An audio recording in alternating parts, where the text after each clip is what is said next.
contested in that election to show up for the final announcement. So the failure by the Honorable former Prime Minister Raila Odinga to show up in 2017 can only be explained in terms of political bad manners.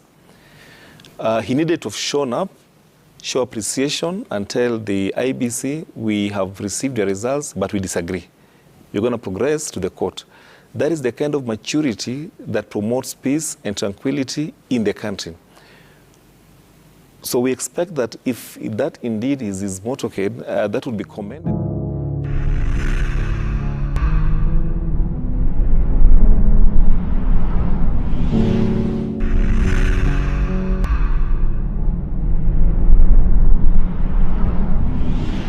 Election to the end. Yeah, he's already there, yeah? Yes. That's fine. That is the kind of solidarity we need in our political leadership. It also helps to manage the tension. Because if a leading presidential contender fails to show up to receive the results, it demoralizes his support base. And in a country that is deeply divided along ethnic lines, you can see, even without intending, the action of absconding or staying away from the formal declaration of results, that ceremony, can trigger unrest. Because supporters tend to sympathize. Kriegler said, if you look at the IREC report, the independent review report that analyzed the management of election in 2007, they said Kenyans have a peculiar habit. They are heavily invested in the elections, that it makes it impossible to transition post the election. And Rashid, on your screen, you'll find the arrival of the Deputy President's mother, arriving at the Bomas of Kenya alongside other family members, of course, arriving here to witness the announcement from the IEBC, of which we still do not know the details, that Wafula Chebukati will be declaring to the country. Of course, ours is to wait for that announcement, just like even those friends and family of the candidates will also be waiting for. Lakini pengine kuna swali mtu angependa labda pengine niulize. Kuna uwezekano kwamba hadi kufikia sasa walio pale hawajui nani ambaye ameweza kupata kura nyingi? Kufikia sasa ikiwa sasa tushafika saa 10, na kuna uwezekano kwamba labda pengine wale viongozi wa karibu na viongozi wao, nauliza nyote Steve, Javas, na kuna uwezekano kwamba watu wana mwelekeo kwamba inaelekea, ama bado kufikia sasa sio wote wanaojua hasa nini kinachoendelea? You see, Rashid, what I think reasonably so is that it is unimaginable that the leading presidential candidates or the presidential candidates would get invitation, especially in the case of the possible winner, without being told or hinted that he has got the chances, because in this case you have got only the 4 male presidential candidates. Secondly, elections such as this are a national security issue. It is unimaginable, improbable, that, for instance, the head of the military would be unaware of who has won this election. It would be unimaginable that the head of intelligence would be unaware of this who is the winner. It is improbable as well that the head of the team amongst the elite squad in the military that protects or provides security to the president is unaware of who has won this election.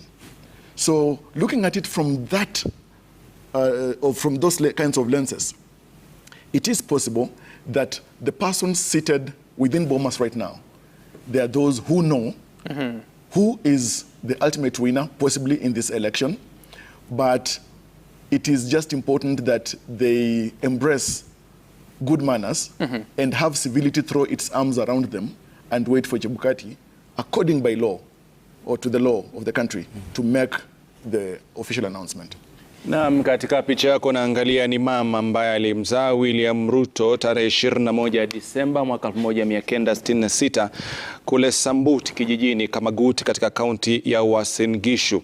Anajulikana kama Sarah Cheruiyot. Ndio huyo ambaye amefika akisaidiwa kutembea mpaka amefika tafutiwa mahali yake, sehemu yake ya kukaa. Kwa ni kwamba amekuja pia vile vile kusubiri na kuona kama mwanawe huenda akawa amepata nafasi ya kuwa rais wa 5 wa jamhuri hii ya Kenya. Nafikiri ni mojawapo ya hatua nzuri. Java, yuko na tabasamu, lakini kama mzazi yoyote yule katika siku kama leo, ungetamani kwamba labda ile ndoto ambayo mwanangu anapigania, kwa wazazi ni furaha, kwa watoto pia ni furaha kwa wazazi wao, na pia vile vile kwa mke ambaye watu wameoa pia wanatamani kwamba mume wangu alichopigania akipate. Kwa hiyo siku muhimu sana kwa familia, ndugu, jamaa na marafiki. Kweli kabisa.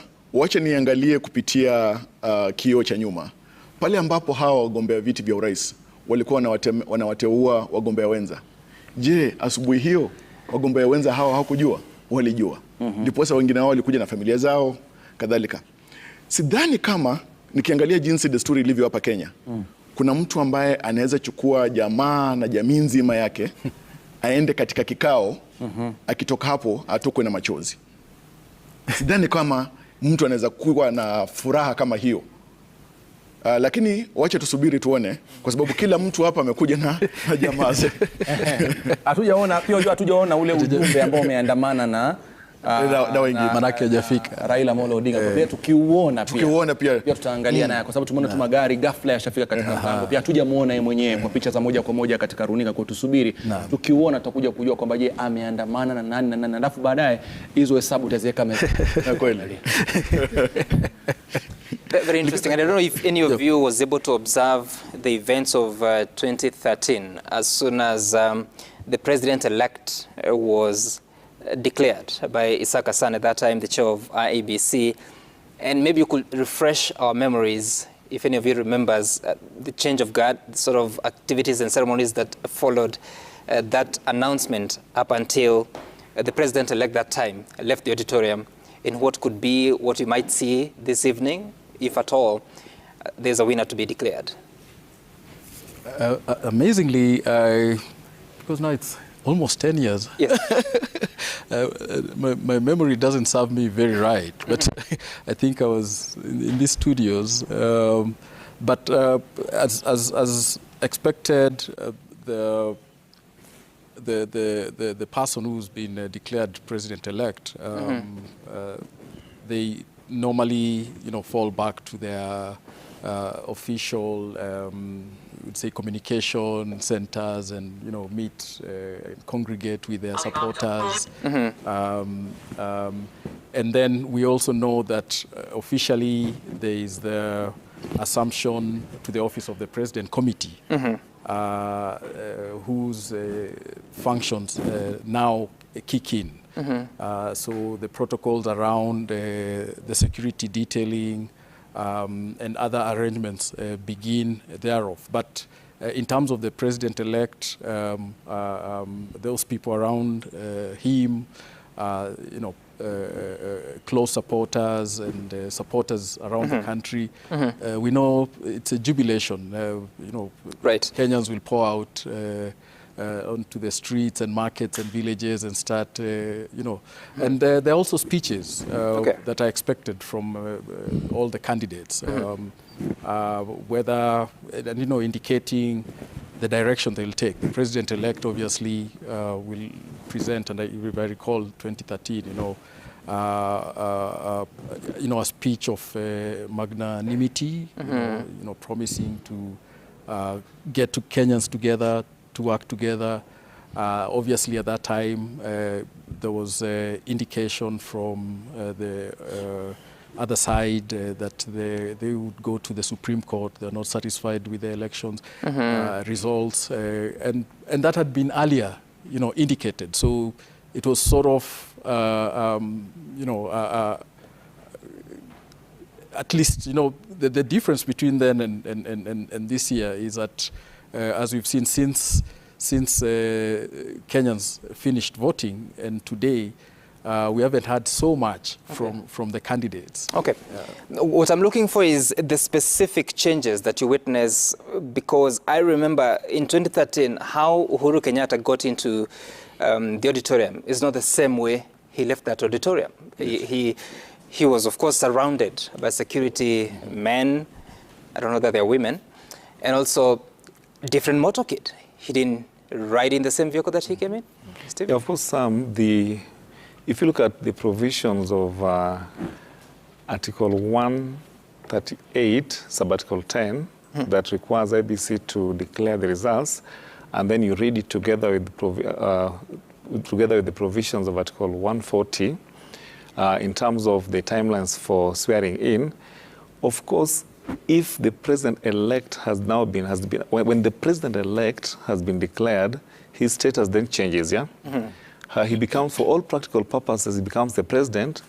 Only for purposes of transition, he has to be sworn in, and therefore the outgoing president remains the president until the handover of power officially has been completed, in this case, perhaps on 30th of August, if there is no petition.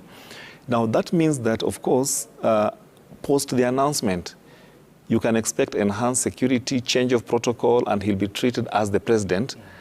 You can expect communication, and I think Bobby has put it correctly, communication will now follow formal channels. Right. Of course, as he walks out, he may want to give us a short speech, it is a Thanksgiving speech, but you can expect the protocol to change immediately post-announcement, and you can expect the outgoing president to gradually, minimize his contact with the public to allow the assumption of office, the committee on the assumption of office, to issue the official communication. I think by law, right now, the president, His Excellency Uhuru Kenyatta, has probably completed the transition and is only in State House for purposes of handing over power. Should there be an emergency, then he would continue. If there's no exceptional emergency, he will be holding forth only for a limited period to facilitate the transfer. So yes, in short, we will have two presidents actively, one in office, one waiting to come in, but enjoying the same perks. That's what it is. And of course, the president-elect will have an office of the president-elect can actually issue formal communication. Javas, you wanted to add something? Well, yeah, that's very true. And then again, since the time when Kenyans went into election on August 9th, and new officials, new politicians, new leaders voted into office, we know that now the issue of incumbency that's temporary arises, becomes active. For example, right now, you know that we do not have a sitting parliament. All right? We do not have a speakers of both houses, the Senate and the National Assembly. There are some things now that, factually speaking, the executive can do to the limitation of the law, and also anticipating that the arm of government, that is the legislature, will, according to program or schedule of law, get to be sworn into office. Now, these transitions that we witness, for example, the one we are witnessing through this election, puts to the fore one thing, that we are an organized and progressive democracy, something that other countries envy. So we as Kenyans actually should celebrate the fact that we can have such kind of peaceful transitions, and we are trusting that we're going to have a peaceful transition, and that whoever will be declared the winner will appreciate the fact that the majority have made their choice or their decision, and the fact that it will be prudent, and an expectation, a great expectation of the people of Kenya, that insightful or incitement statements will not be made by that person who will not have succeeded to be elected, or politicians from allied parties within their coalitions. So I want to pleasantly imagine that we are going to learn from the history that we've had. And in this country, Gituko, I'll tell you this, that Kenyans are generally rational to a great extent until that rationality is stretched beyond elastic limits by the incitement of politicians. And so we need to appreciate that politicians have to know that upon their shoulders, imaginably strong, that Kenyans have placed so much hope that they know that the duty and responsibility of nation building is placed upon those shoulders or the laps of our leaders. And so the entire world's eyes are upon this country. The eyes of the country are upon Bomas and Chebukati, and what kind of reactions will be drawn from various parts of the country once that announcement is made. We expect order, we expect civility, but I think we also expect good manners. And I'm getting some reminders here that in August 2017, yes, Raila Odinga was not in the auditorium as the president-elect was being declared, but he had been there alongside his NASA principals hours before the announcement by IEBC, but left. Of course, they had also been pursuing some more time to allow for verification of results. That never happened and eventually ended up at the Supreme Court, and that election was nullified. And Rashid, I'm being told that in 2013, something else also happened because Uhuru Kenyatta at that time had already left cabinet. So had William Ruto, remember, in 2013. But as soon as they were declared president-elect and deputy president-elect, they were accorded special security, obviously, but also their homes, both in Nairobi and upcountry, were secured, more security deployed to them. And of course, there was established the president-elect's office. It was at the KICC. So maybe these are things that may happen, whether it's Raila Odinga, whether it's William Ruto. And if it is William Ruto, then it's interesting because he's already the deputy president. So having an office of the president-elect, we don't know where it will be situated. If it is Rigathi Gachagua being elected as deputy president-elect, he'll have a special office also and more security to his home or family. And the same would happen to Martha Karua if she's elected to be deputy president-elect. The same sort of security would be beefed up at her home in Nairobi, but also in her upcountry home. And the same for Raila Odinga if you are to be announced the president-elect in this. Na nafikiri Sam, hilo ni swala ambalo kwa likizungumziwa sana wakati wa kampeni, kwamba tunasema kwamba tufanye kampeni na ikifika mahali tukishamaliza uchaguzi, matokeo yakipatikana, kwa utaratibu tuangalie yule ambaye atakuwa amepata wadhifa huo na yule aliyopo kuwe na kule kuchukua mamlaka ama kupokeza mamlaka mwingine kwa njia ya utaratibu, maelewano, amani, bila tashwishi yote. Nafikiri ni swala ambalo Wakenya wangependa kuliona. Lakini pia kwa taarifa ni kwamba ule msafara ambao tumeweza kuona wakati ule pale Bomas haukuwa msafara ambao tunatarajia uwe ni wa mgombea wa urais kwa tiketi ya Azimio la Umoja wa Kenya, Bwana Raila Amolo Odinga, lakini labda muda wote kutoka sasa tunatarajia kwamba msafara wake labda utakuwa unatoka maeneo ya Karen. Basi tukipata picha za moja kwa moja tutakueleza msafara huo unaelekea wapi. Lakini kwa hivi sasa ni kwamba kwa taarifa zonazo ni kwamba yale magari tulikuwa tumeona yakiingia pale haukuwa ni msafara wake. Lakini pia kuna jambo moja ambalo mmeweza kulizungumzia na unapozungumza kuhusu masuala ya kuchukua mamlaka kwa ofisi na kadhalika. Tukiangalia ule mseto wa viongozi katika kambi zote mbili, tunaona kwamba pale kuna watu ambao ni weledi wa kazi, kwamba kuna mtu ambaye ako upande wa Azimio, lakini mtu aliye katika Kenya Kwanza anajua yule jamaa ni mzuri kwa masuala fulani, na kuna watu ambao wako Azimio wakiangalia upande wa Kenya Kwanza anajua ni uzuri. Tunaweza pata siasa komavu kwa yoyote akiingia madarakani, anapokuwa anaunda serikali yake katika nyadhifa muhimu, akavunja utamaduni uliokuwepo na akabisha hodi kwa kambi ya simu kwenda kutafuta utendaji, akajumuisha katika serikali yake. Tunaweza kuona kitu kama hicho kwa mara ya kwanza taifa letu la Kenya. Inawezekana. Unakumbuka kwamba haitakuwa mara ya kwanza kufanyika. Nasema kulingana na zile siasa zilivyokuwa, yani kwa sababu kumekuwa na siasa kali na kampeni kali. Lakini sasa hivi huenda ikawa ni changamoto kubwa sana. Kwa mfano, acha tuchukue taswira hii. Kwa majadiliano haya, Bwana Odinga ana ule muungano wake wa Azimio. Alafu kwa mfano akipata ushindi, itakuwaje kwamba ana vyama karibu 26 ambavyo vimemuunga mkono, aondoke katika vyama hivyo 26 badala ya kuchukua mmoja wao ama wote, karibu wote kutoka mrengo huo, kumfanya waziri ama katibu wa kudumu, achaenda akachukue mtu kutoka kwa mfano mrengo wa Kenya Kwanza. Ama kwa mfano naibu wa rais William Ruto awe ndiye ametangazwa mshindi, na kumbuka kwamba kuna vyama ambavyo vimemuunga mkono na kumpatia huo ushindi. Itakuwaje kwamba ataacha kuchagua watu katika mrengo huo, wengine ambao walimpatia walimuunga mkono wawe sio wakuu wa vyama, aende katika upande ule mwingine? Iwapo atazingatia hiyo kwa mara ya kwanza, kuna wale ambao watamchukulia kwamba ni msaliti. Kwa hivyo itakuwa ni vyema kwamba hata akitaka kwanza ajadiliane na wenzake katika mrengo, alafu apeane muda ateue baadaye, lakini asiteue moja kwa moja. Lakini ingekuwa ni vyema sana kwa ishara. Tutaletaje mtagusano na kuondoa tofauti za kisiasa? Kama labda nimesema na mhitaji Steve, na nyinyi mnajua uwezo wake Steve, na mnasema usimchukue kwa sababu alikuwa upande mwingine. Je, tutaweza kufika pale mahali tunataka kama taifa? Yawezekana, sababu ukiangalia katika mataifa endelevu kama vile Marekani, tukiangalia kama rais wa atamu ya 16 Abraham Lincoln aliwateua wale ambao walikuwa ni wapinzani wakubwa sana wake.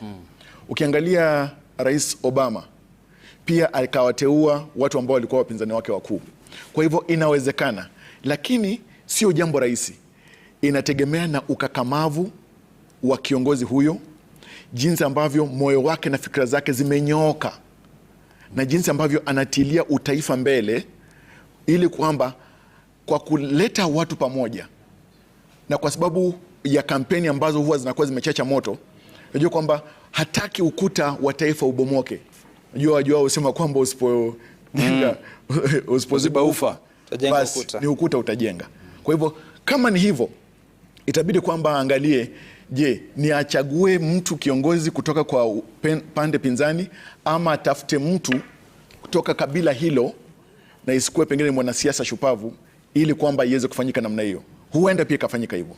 Na Bobby, labda alafu MP Steve, kwa sababu tuliona wakati fulani pale kulikuwa na tofauti nchini Kenya, tukaona kwamba viongozi walikuja wakatembea, kama mnakumbuka, katikati jiji la Nairobi, kuonesha wananchi kwamba tumeweka tofauti zetu kando, tutakatusonge pamoja. Lakini hatua mojawapo ya kuweka tofauti ni kama kuna mtu ambaye ana umuhimu katika ujenzi wa taifa, na haijalisha ukambi gani, wewe kuweza kumleta kambi yako, nafikiri moja kwa moja umeondoa zile hisia na wananchi watakuelewa na nchi itasonga mbele.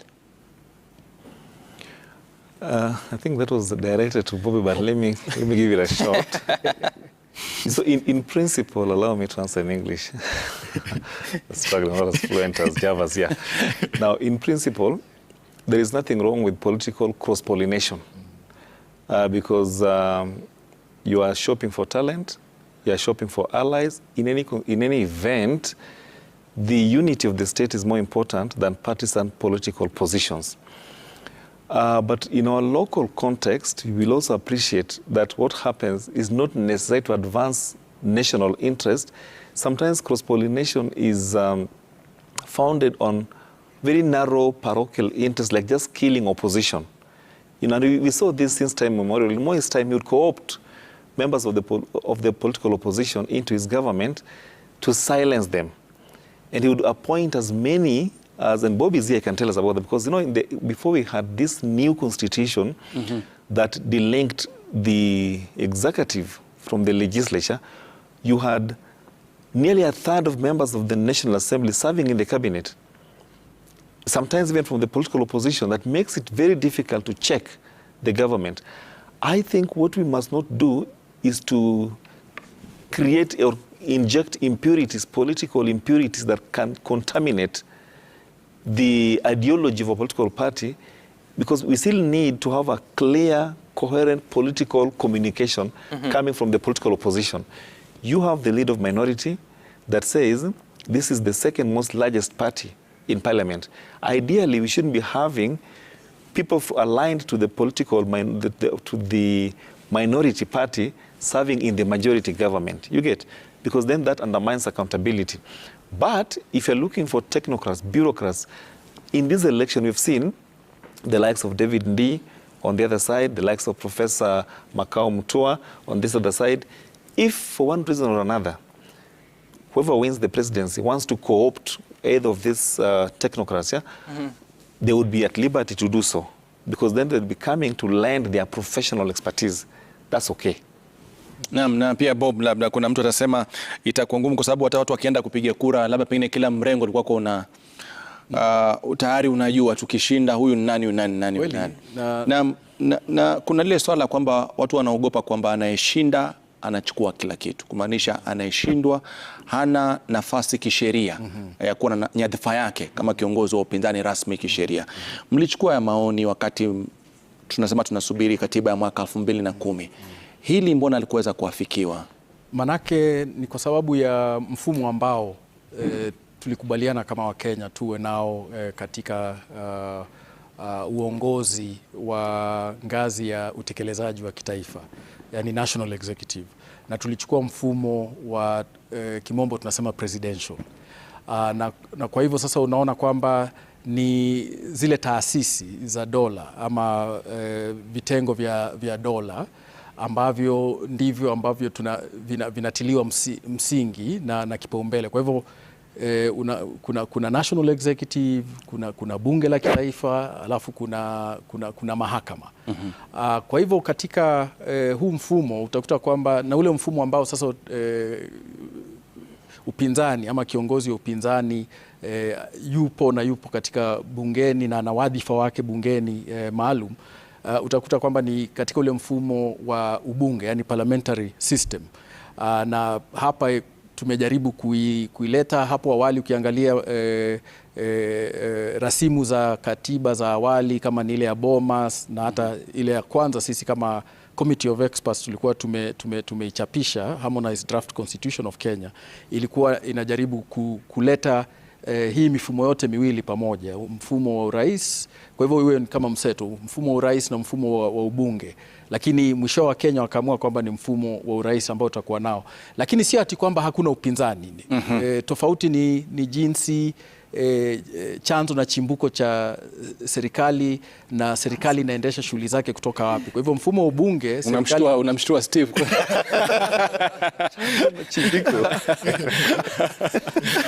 Kwa hivyo serikali inaendesha shughuli zake kutoka bunge. Unakuta waziri mkuu yuko bungeni, mpinzani wake ambaye ndio kiongozi wa upande ambao ulishindwa ama ulikuwa wa pili wakati wa uchaguzi, ndio anakuwa kiongozi ama kinara wa upinzani. Kwetu shughuli bungeni ambazo sasa zinaongozwa na tuseme yule ndio kiongozi wa masuala ama shughuli za upinzani zinachukuliwa, wadhifa unachukuliwa na kiongozi wa upinzani, leader of the minority. Na pia bungeni kuna ule upande ama wale wabunge na maseneta ambao ni wa kutoka chama ama mrengo ambao rais anatoka, na kuna wale ambao pia ni wa upinzani. Kwa hivyo si ati kwamba hakuna upinzani, ni mfumo tu na utaratibu wa jinsi upande wa upinzani unaweza kutekeleza majukumu yake. Kwa hivyo hilo ndilo tofauti, na tunaweza kumbuka ya kwamba manake hasa wakati ule tulikuwa tunaendesha mchakato wa BBI, kulikuwa na hilo swala la kwamba pengine hakuna kiongozi wa upinzani, ndiposa upinzani hauna mashiko ama ushawishi wowote. Lakini tukumbuke jinsi upinzani, na hata wakati ule mheshimiwa aliyekuwa waziri mkuu Raila Odinga, kuanzia mwaka 2013 hadi mwaka 2017, yeye hakuwa bungeni, lakini jinsi alivyoendesha shughuli na kusimamia shughuli za upande wa upinzani. Na kwa hivyo sio ati kwamba upinzani hauna nguvu katika mfumo kama huu. And just a question, Steve, because whoever is declared the president and they find themselves, they're in State House, but they don't have the majority in Parliament. For instance, you don't have the majority in the National Assembly. So the leader of majority is not from your party. What happens? How do you deal with government business in the House? Who leads the government business? Is it your leader of minority? Or how do you deal with it? Well, happily that scenario may not, okay, let me not say may not obtain, because looking at the numbers, it seems that Azimio has a slight majority on the number of elected members of the National Assembly. The leader of majority by law, by constitutional definition, is the leader of the party that has the highest number of elected members, and the leader in the National Assembly, and the leader of minority is the second most largest party in the National Assembly. If it so happens that the leader of majority and the head of the executive come from opposing camps, we would still expect them at the very minimum to have some harmonious work relationship. We will expect, Parliament has been designed to work independently outside the influence of the office of the President of the Executive. So that if it's about generating bills, the bills would be generated by the Cabinet, the Attorney General would be responsible for preparation of those bills and then share them with the leader of majority. The leader of majority is, by law, mandated to ensure that those bills are tabled and canvassed. If he declines then there would be need for judicial intervention, because then he would be sabotaging the functions of that office. The function of that office is supposed to go on smoothly, whether the leader of majority is within the same party as the president or not, whether they have fallen out or whether they are in they have a harmonious. But how practical is that? Because remember the different bills that have been passed in the 12th Parliament, whether it's the security laws or it's the VAT introduction on fuel, and you find that leader of majority then, Aden Duale, would be at the forefront, assuming that President Kenyatta's party was ODM, led by John Mbadi, and Aden Duale does not believe in what the government was pushing for. How do you reconcile that? Because Aden Duale would have been forced to propagate something he doesn't believe in. Well, you know, there's no limit on how far someone can go to sabotage a constitutional office. But what we do know for sure is that the Constitution expects a harmonious work relationship between the two offices, regardless of the composition of the nature of their relationship between the office of the president and the office of the leader of majority. I think that scenario has not already played, but if it were to happen, if Parliament does not want to advance the legislative interest of the executive, then the executive is at liberty to move to court to compel them to pass legislation that are key. If they cannot pass those legislation, then we would have to review.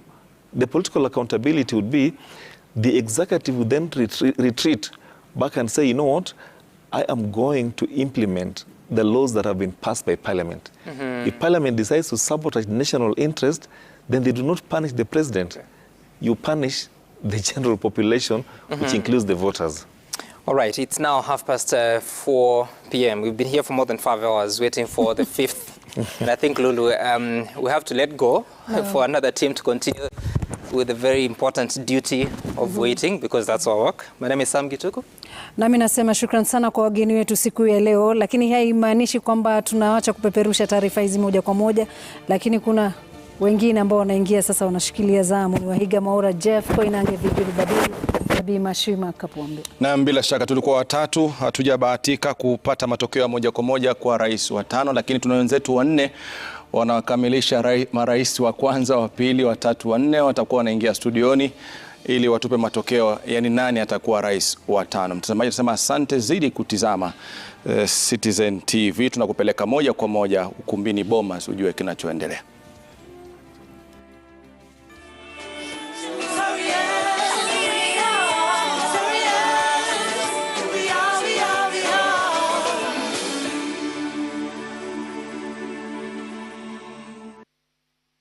Simama, Wakenya wote simama. Simama, wewe shujaa simama.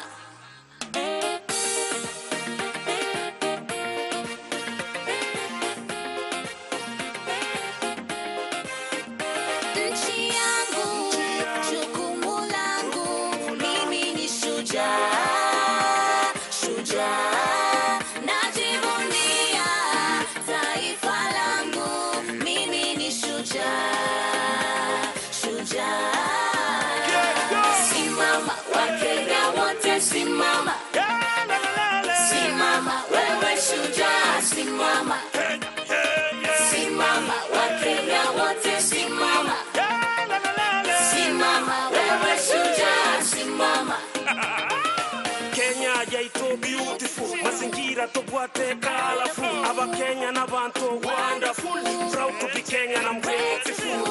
Wanyuna bujinguru chaito, chinguru chaito, tosigeta basani benze yaito, omorembo ito. Aseo wamo, tochite amo, tusonge kwa pamoja.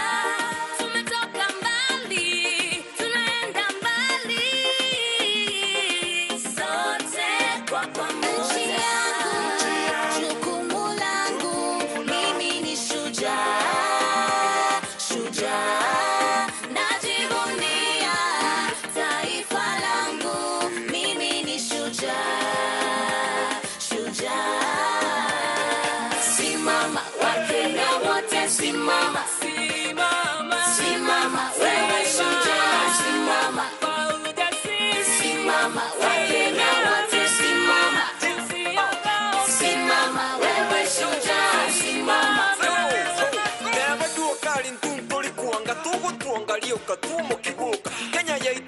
ya mashujoka neba kigano katingo suka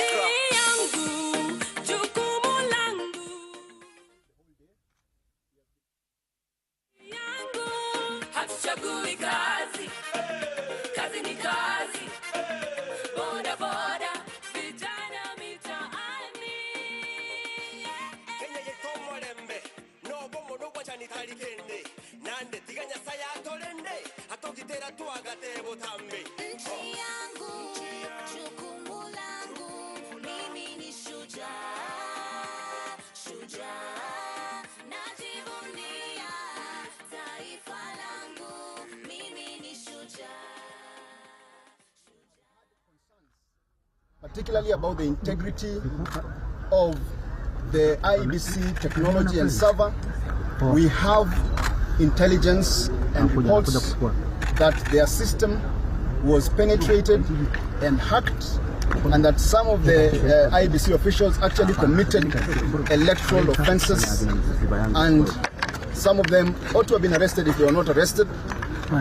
I think you will remember that I had earlier stated that Bomas of Kenya was a crime scene, and that was way before the results of this. The reason that I said Bomas of Kenya was a crime scene is because as Kenyans were busy waiting for the outcome of this election,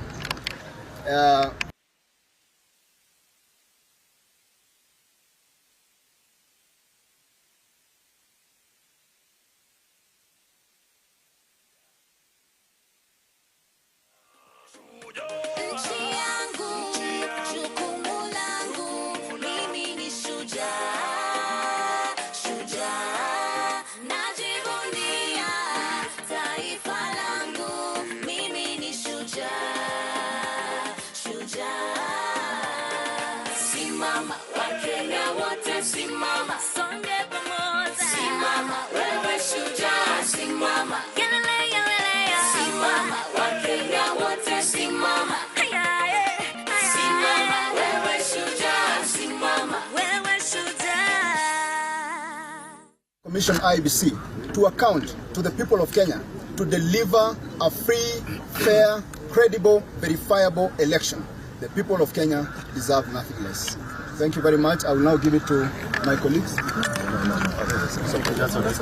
And lastly, because my colleagues are indicated, lastly, may I say that there is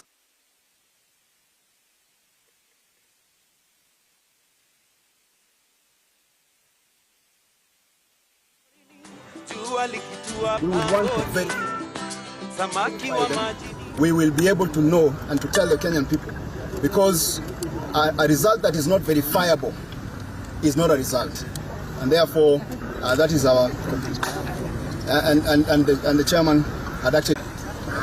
I will not take questions for now, but we were not in a position to ask our party leader to come before we actually verify the results. So the first step was to verify the results, which we have. Thank you very much.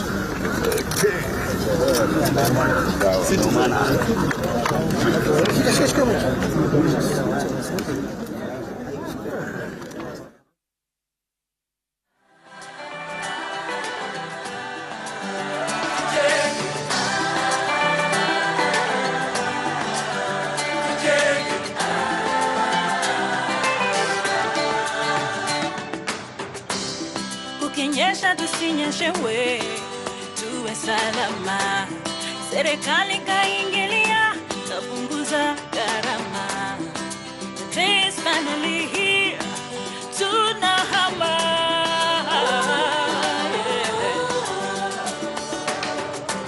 Finally, sawa kwa wote. Hata yule mapato ni duni, malazi yopata. Sisi wana Kenya tunajenga.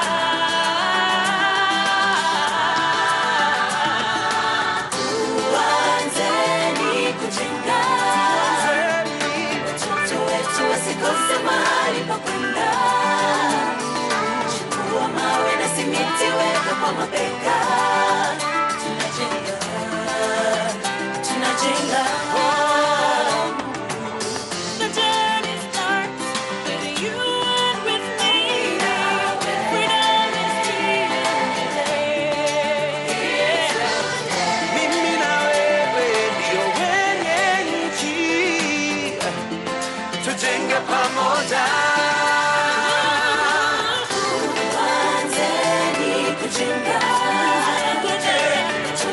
wetu wasikose mahali pa kwenda. Chukua mawe na simiti weka kwa mabega. Tunajenga, tunajenga. Tuanzeni kujenga. Watoto wetu wasikose mahali pa kwenda. Chukua mawe na simiti weka kwa mabega. Tunajenga, tunajenga. Tuanzeni kujenga. Watoto wetu wasikose mahali pa kwenda. Chukua mawe na simiti weka kwa mabega. Tunajenga, tunajenga. Tuanzeni kujenga. Watoto wetu wasikose mahali pa kwenda. Kenya yasonga mbele. Kenya yasonga mbele. Kenya yasonga mbele. Kenya yetu Kenya yasonga mbele.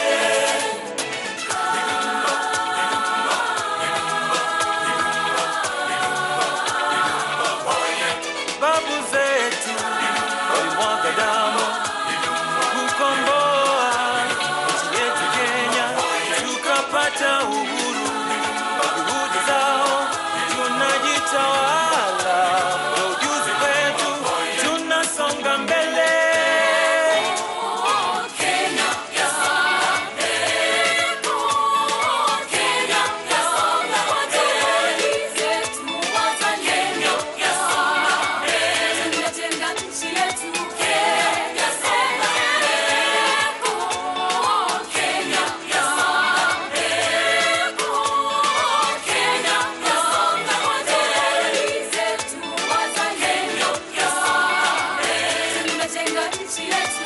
Kenya yasonga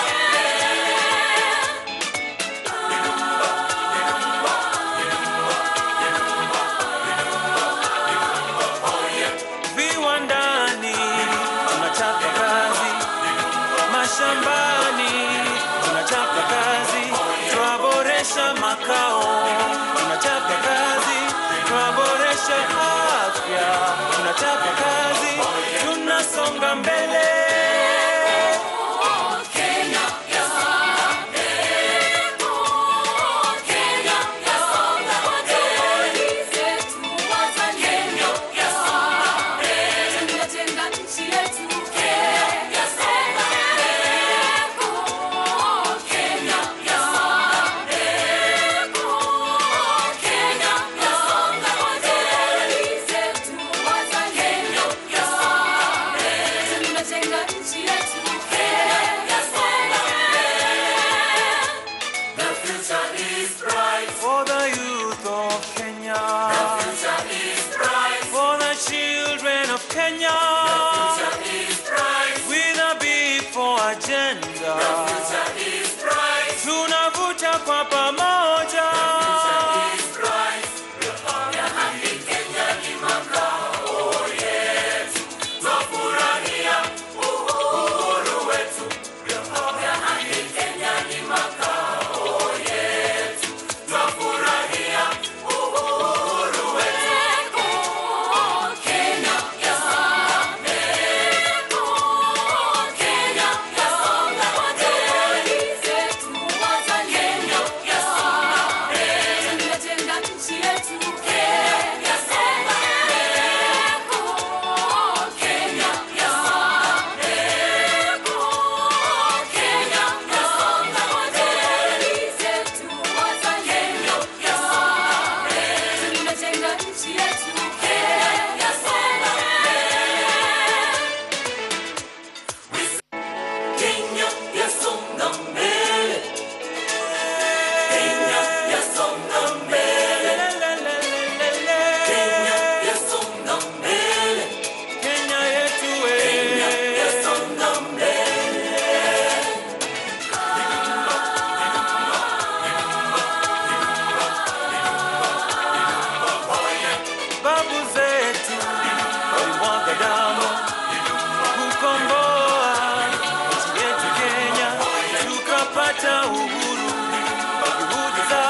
shambani, tunachapa kazi, twaboresha makao.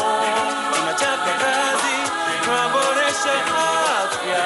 Tunachapa kazi, tunasonga mbele.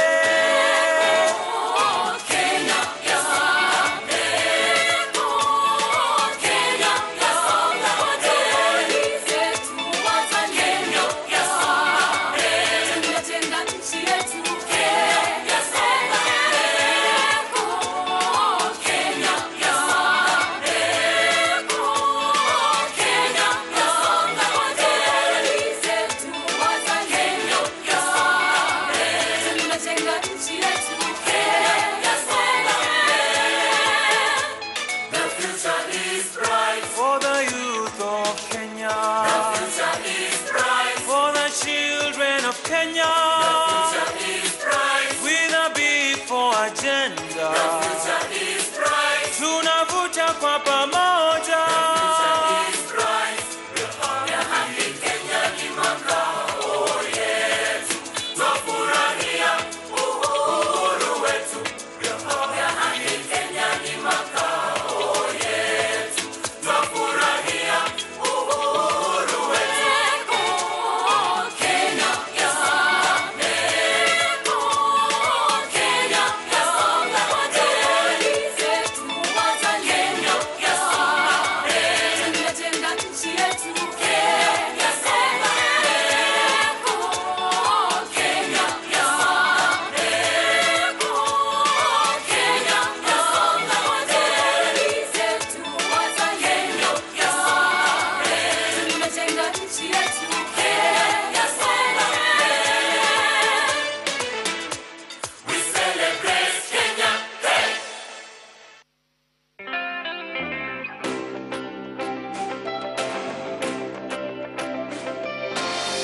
I hear a whisper in the wind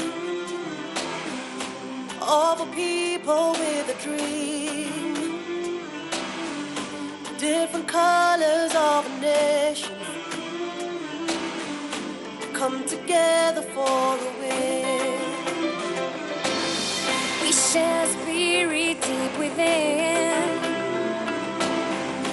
our hearts beat in the rhythm. Different faces of the nations come together for the win. Pamoja tunaweza, twajijenga. Pamoja we can. We are we rise, we spread beyond our limits. Said we are stronger. We have fire. We are. We are. We are. We are. Warriors. Warriors. We are warriors. We are. We are. We are. Do the incredible.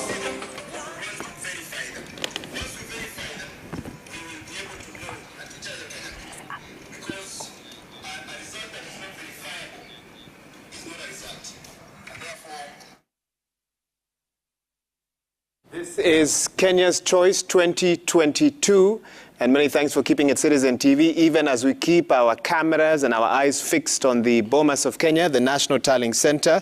My name is Wahiga Mwaura, and I'm not alone here in studio. I'm together with... Na bila shaka mimi ni Mashirima Kapombe, tukiwa tunaendelea tu kusubiri tangazo hilo kutoka IEBC. Mwenyekiti wa IEBC Wafula Chebukati alikuwa anatarajiwa kutangaza rais aliyechaguliwa mwendo wa saa 9, wakaahirisha hadi mwendo wa saa 10. Sijui kama wanangojea saa 11 ndio iwe the 5th at 5 p.m. That is the question we are all asking. And Victoria Rubediri, all eyes, of course, are at the Bomas of Kenya. And this is after slightly over 14.1 million Kenyans took to the polling stations on August 9th. And their votes taking that journey from the over 46,000 polling stations to now the Form 34C, bearing the final result of the presidential race. 4 presidential candidates candidates campaigned, they debated, and now waiting for this moment of reckoning. But we also have Jeff Koinange here in the house, folks, and I tell you, it's been a wait and a wait and a wait. The patience of Kenyans is wearing. It's going to wear at some point because you know, Chebukati promised to make an announcement 3 p.m. It's now 5 p.m. The choirs can only do so much. The choir. I think the fat lady has come and sang again. So we're waiting. It's a waiting game. But something very interesting, Jeff, happened about a little under 30 minutes ago.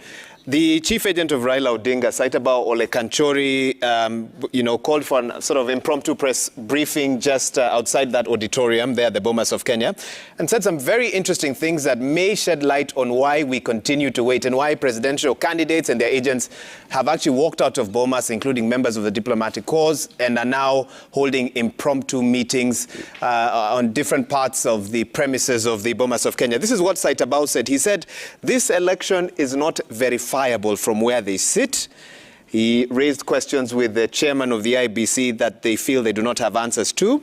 And when the chief agent of Raila Odinga was asked whether his presidential candidate is expected, he said that Raila Odinga will not be called to Bomas until his team has verified the results.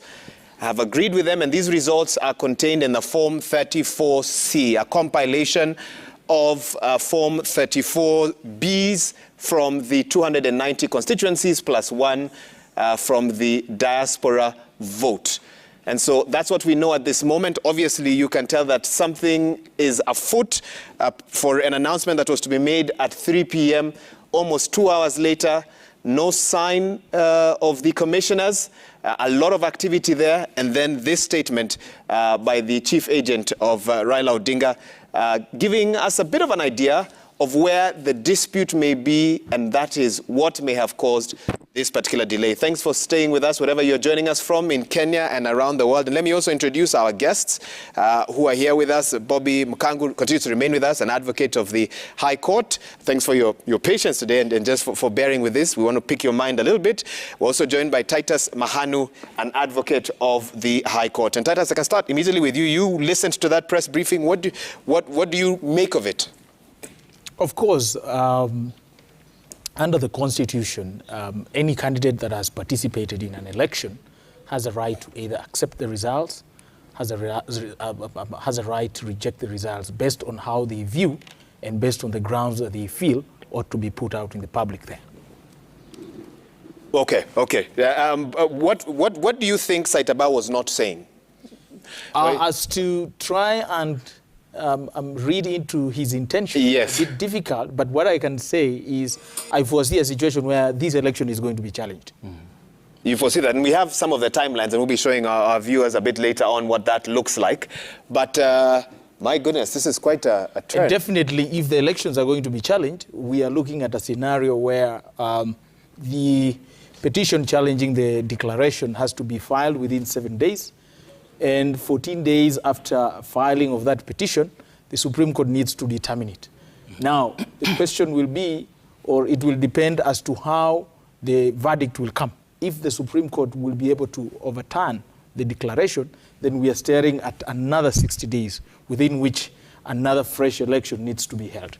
And of course, we are looking at probably towards the end of October before we can conclude this exercise of elections. Na nadhani Mkangi, ukiangalia jinsi hali ilivyo pale, baadhi ya viongozi kutoka pande zote mbili walikuwa wametulia awali.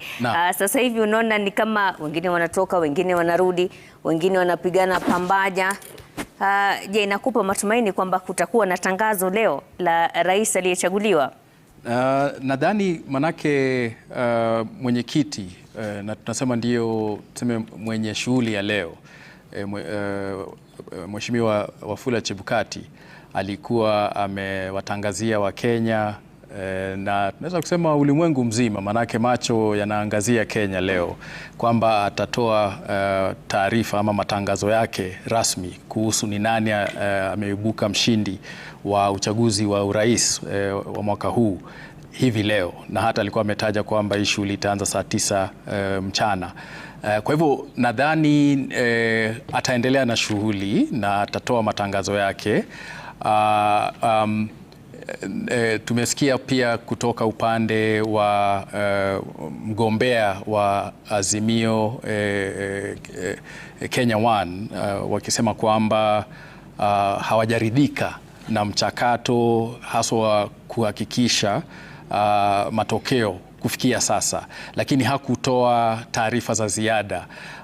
Pengine kwa upande wao manake wanajua siku za makataa. Bobby, if I can interrupt you just to let our viewers know, there seem to be some leaders exiting the Bomas of Kenya. I've seen outgoing Murang'a Governor Mwangi wa Iria is leaving. Outgoing Governor James Ongwae should be of Kisii also leaving.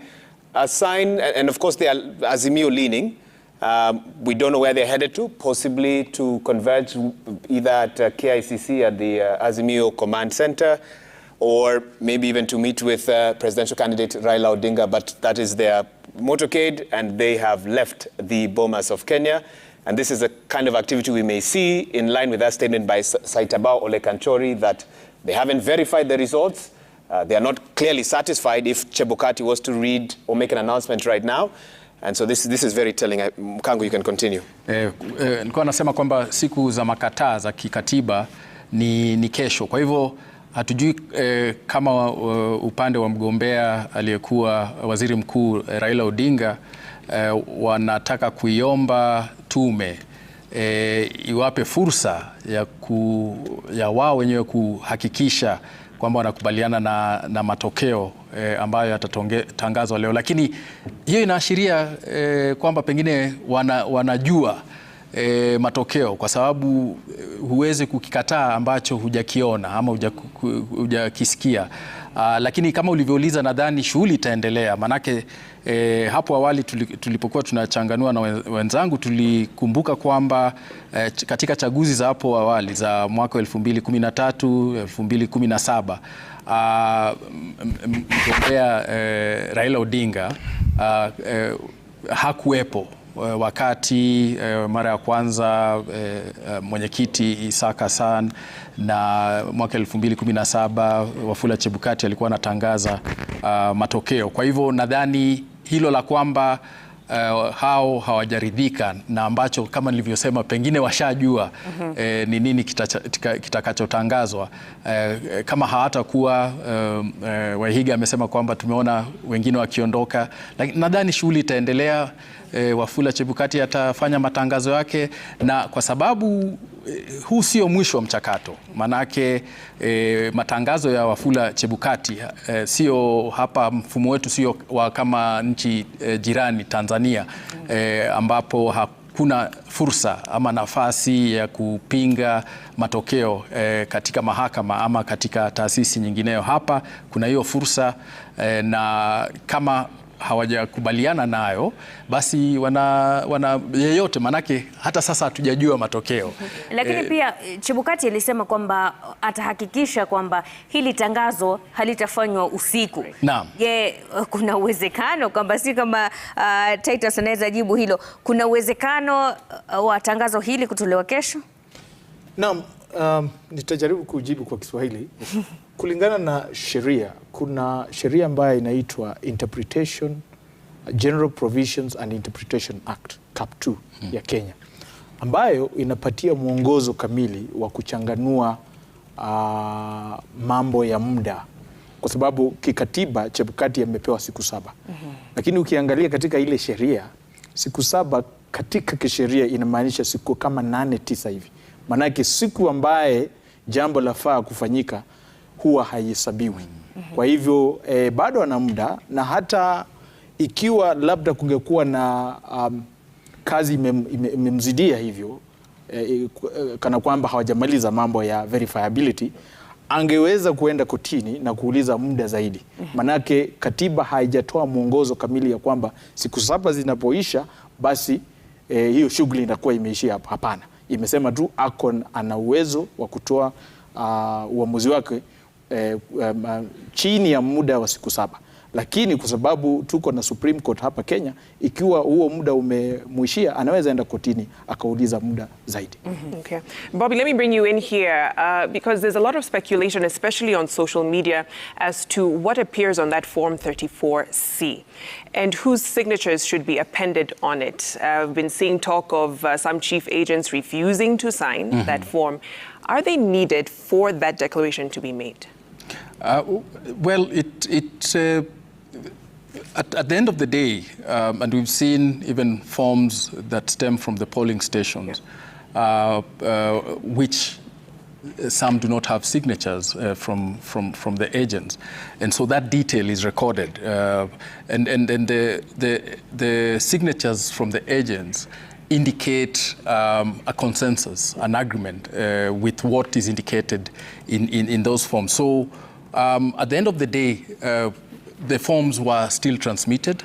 The returning officers still did bring them to the National Tallying Office. So it is not the signatures of the agents that particularly legitimize the legality of the form itself, because it's a form that is of the honors of the chairperson of the IEBC as the National Returning Officer. So the signatures from the agents, at the end of the day, do infuse a level of credibility and agreement as to what they indicate, but it does not stop the National Returning Officer from declaring the elections because one side has refused to sign or has indicated reservations with what is in the form. So at the end of the day, if the chairperson decides to make the formal declaration, he will go ahead and do it and indicate that there were reservations from whatever side it was and the particular aspects of the reservations. And then those issues will be dealt with in the next step, and especially so if the side which is opposed to the declaration and the content of the form does choose to use the next step, and that is to petition at the Supreme Court. And basically, just to probably an addition, the moment you see a candidate to an election or their representatives objecting, disputing, or refusing to sign Form 34C, just like at the polling stations, you are you ought to know that you are staring at an election petition. Na Titus, kidogo tusikize kile ambacho kinaendelea, maana inaonekana kwamba kuna nyimbo sijui ni za sifa ama ni za nini. Hebu tusikize. Tujue kile ambacho kinaendelea Bomas.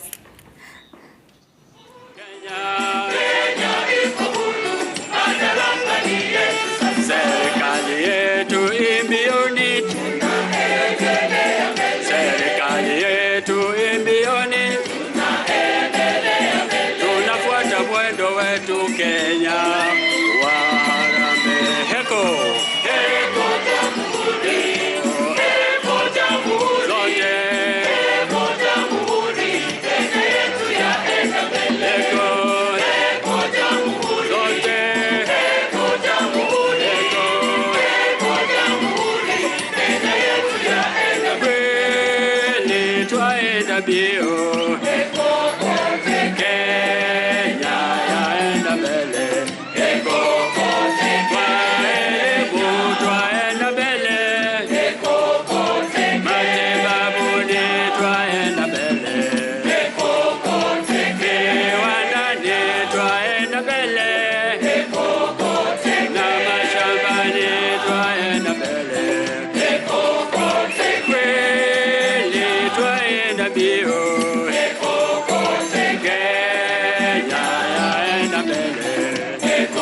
And folks, if you're listening in, you can tell from the body language of the people in that auditorium.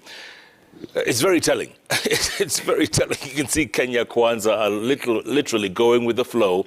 And a moment ago, you saw the likes of Siaya Governor-elect James Orengo leaving this area. And his body language said it all. Wahiga, I don't know if you noticed that. There's a lot of movement here. This is a secure part of the auditorium. It's very hard to get in there, Jeff. And you must have the right sort of accreditation. We're seeing members of the diplomatic corps making their way there. You're seeing agents of presidential candidates also. You wonder what's happening behind the scenes. What are we not aware of at this time? But the body language here, Jeff, doesn't need much interpretation, does it? No. They are going with the flow. It looks like mostly Kenya Kwanza who is doing that. And so here's what we know so far. About 40 minutes ago, so after silence from the agents of both leading presidential candidates, Saitabao Ole Kanchori had an impromptu press briefing just on the lawn there of the Bomas of Kenya. He said from where they sit, the verification was opaque. They did their tally and they have not been able to access the Form 34C. They have questions. They believe the election is not verifiable. And for that reason, they will not be asking or inviting their presidential candidate to make his way to the Bomas of Kenya until they have that confirmation. So that is their challenge at this particular moment. Remember, a few days ago, Saitabao had actually walked up to the dais there and stated that the Bomas of Kenya is a crime scene. Remember, also, Wafula Chebukati had stated that he will make this announcement during daylight hours. Jeff, we have about 52 minutes to 6 p.m. If he wants to stick within that, he's got another 52 minutes or so to make that announcement. But I'm told we also have some more news from the IBC. Mashirima? Naam, bila shaka zile taarifa ambazo naarifiwa kwamba tuendelee kwanza huku tukingoja taarifa hizo ziweze kuthibitishwa, lakini kama tumekuwa tukisema hapa, hizo nyimbo si za sifa, ni za uzalendo, lakini inaonekana ni upande mmoja ambao unahisi kwamba ni wazalendo hivi sasa. Tumekuwa tukitarajia kwamba tangazo hili litafanyika toka saa 9, lakini baadhi ya viongozi haswa kutoka Azimio la Umoja tumewaona wakiondoka kutoka hapo Bomas. Kama alivyosema awali Wahiga, ni kwamba wakala mkuu wa upande wa Azimio Saitabao Ole Kanchori alikuwa na wanahabari hapo awali na kusema kwamba wanatashwishi kwa sababu hawajaweza kuona hiyo fomu 34C ambayo ndio imejumlisha matokeo kutoka zile fomu 34B. Kumbuka walikuwa wanahakiki fomu 34A zilizokuwa kwenye Kim's kit, kisha wanalinganisha na zile original copies, kisha wanalinganisha na kile ambacho kilikuwa kimenakiliwa kwa 34B na kuzijumlisha kwenye fomu 34C. Kile ambacho tulikuwa tunatarajia ni kwamba hadi kufikia sasa Wafula Chebukati atakuja na fomu 34D ambayo ndio cheti cha kumkabidhi mshindi wa uchaguzi huu wa urais. Kinyang'anyiro ambacho bila shaka kimekuwa kigumu, sijui nisemeje, manake zile takwimu ambazo tumekuwa tukiona ni kwamba hawa wagombeaji wawili wakuu wamekuwa kikaribiana sana. Lakini nadhani kwa sasa kile ambacho wengi wanataka kujua ni nini haswa kinachoendelea Bomas, mbali na wale ambao tunawaona wakiongoza shughuli hiyo kwa nyimbo za uzalendo. Kwa wageni wetu hapa tumeona haswa wale mabalozi na baadhi ya viongozi wakiwa wanakutana kule nyuma hivi sasa tunaona gavana wa kuchaguliwa James Orengo aliyekuwa mgombeaji katika eneo la Embakasi pamoja na Nairobi woman rep elect Esther Passaris in the middle of that group, and others huddled, conversing, discussing on numerous phone calls happening at the same time. And the assembly there at that auditorium, Mashirima, has changed. A lot of empty seats now. A lot of people have left. Some we've seen them exiting in their vehicles there at the entrance of the entrance/exit of the Bomas of Kenya. And so this shot really telling us a lot in terms of the consultations that are happening at this particular time. Now, Waihiga, awali ulikuwa unatueleza sehemu ambapo tumeona hao mabalozi na viongozi wengine wakiwa wanaingia. Unasema ni sehemu ambayo si rahisi kufika. Nadhani wewe na Nimrod mlijaribu huko. We were looking for some interviews yesterday, and that is a difficult place to access. And there's a lot of commotion around there. We don't know if all the commissioners are in there. That's where their lounge is. That's where they retreat to. That's where a lot of the work is happening beyond the validation, verification you are seeing on the floor of the auditorium. There's a lot that was happening behind that corridor where the rooms are placed. Many of us journalists who are at the Bomas were not able to access.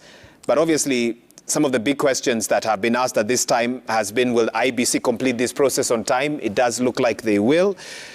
Who will they declare the winner? Well, we're still waiting. We're still waiting. And also, for the fact of clearing this up for a lot of our viewers, because Bomas of Kenya has been the host of a lot of political posturing, if you will, where we see a lot of the political agents oftentimes being blamed by the IEBC commissioners for delaying the process.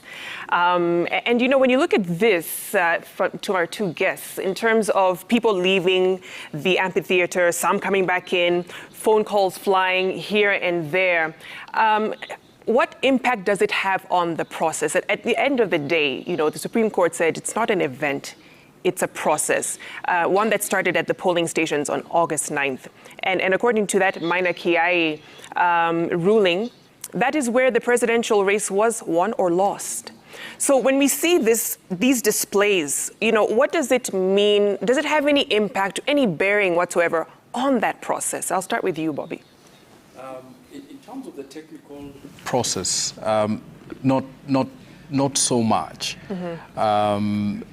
Because we know, and Kenyans have been watching the process of, tallying, verifying up to this stage, and some of them also have been doing their own independent tallying, because, as you indicated, the 34A forms are available on IEBC's website. So that aspect of it is transparency in the process, but also everyone can eventually verify what Chebukati announces, and as against what is in the forms.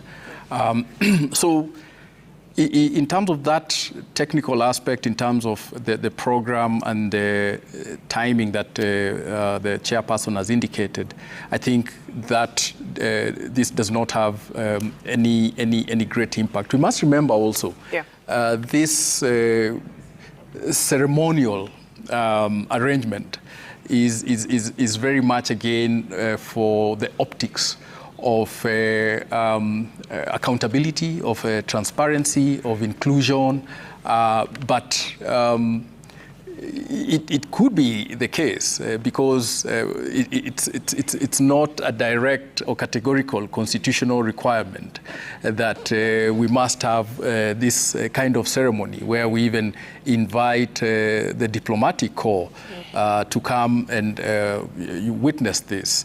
I think it's more in the cause of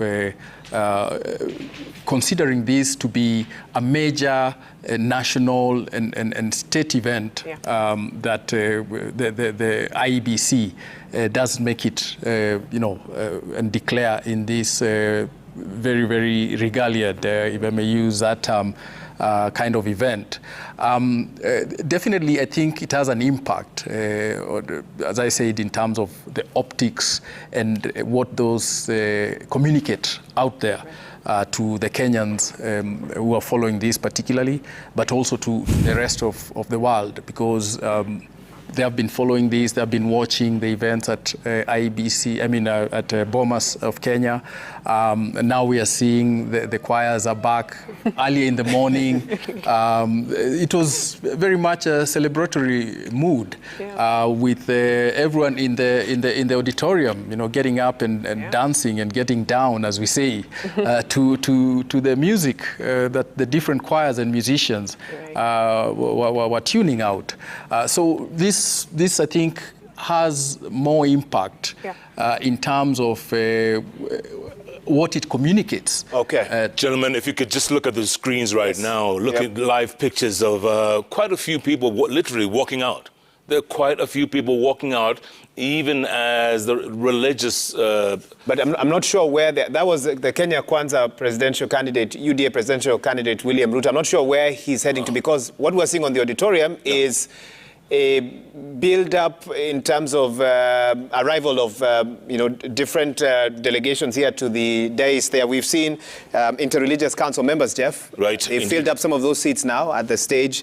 Archbishop Jackson Olesapit of the Anglican Church, Archbishop Martin Kivuva, the chair of the Kenya Conference of Catholic Bishops, Bishop Emeritus David Oginde, who's the chair of the, I think, Evangelicals Association of Kenya, and others.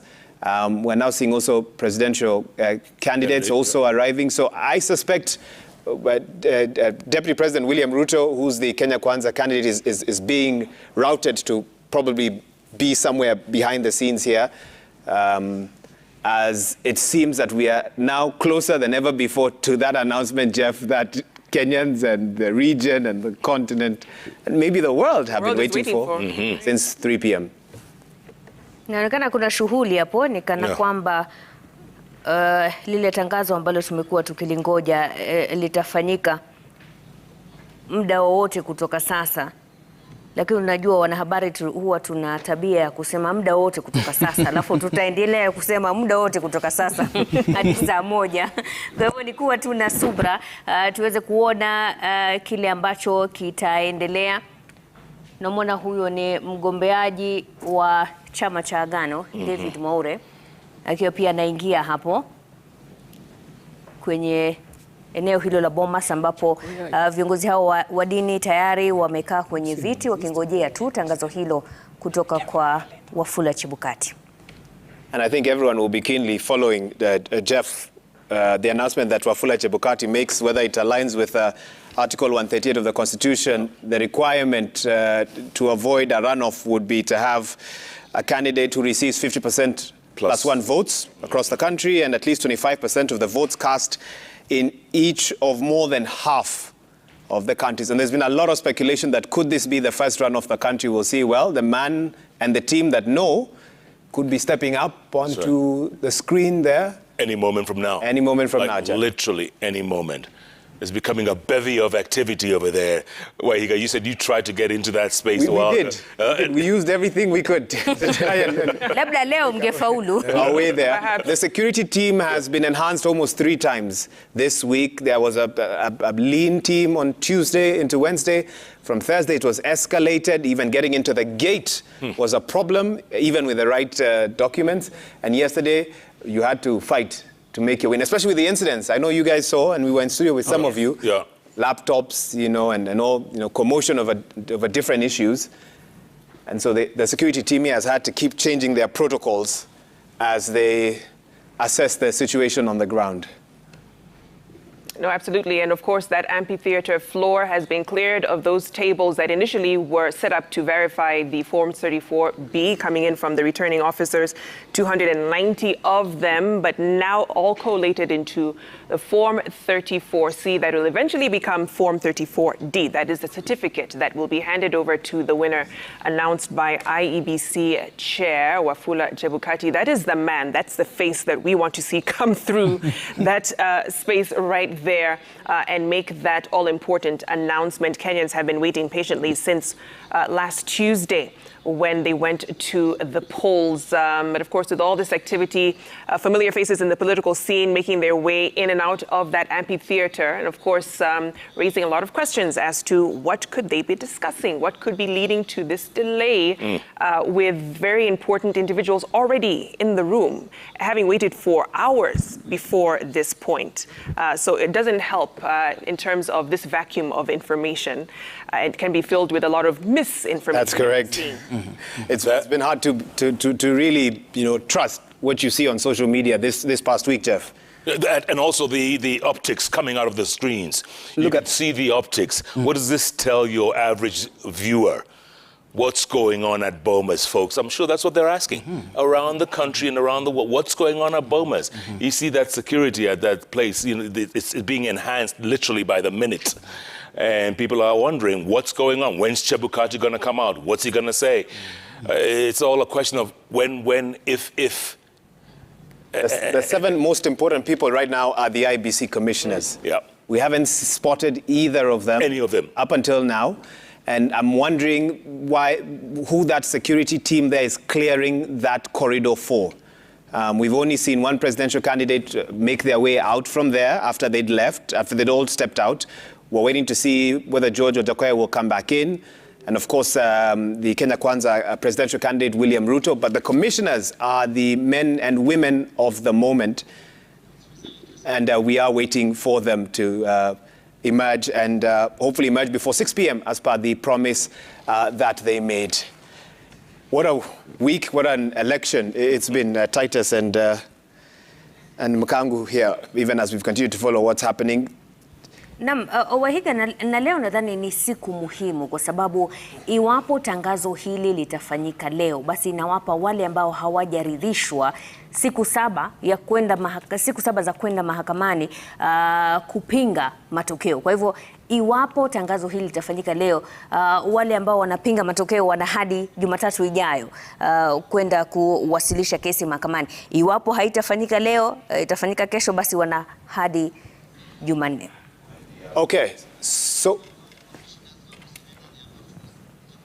this is now live from the Serena Hotel. Juliana Cherera, Justus Nyang'aya, these are IBC commissioners, Francis Wanderi, Irene Masit, 4 of the 7 IBC commissioners not at the Bomas of Kenya, but at the Serena Hotel, and they're about to issue a statement. We're not sure why they're not at Bomas. It was assumed they'd all be together, but let's listen in.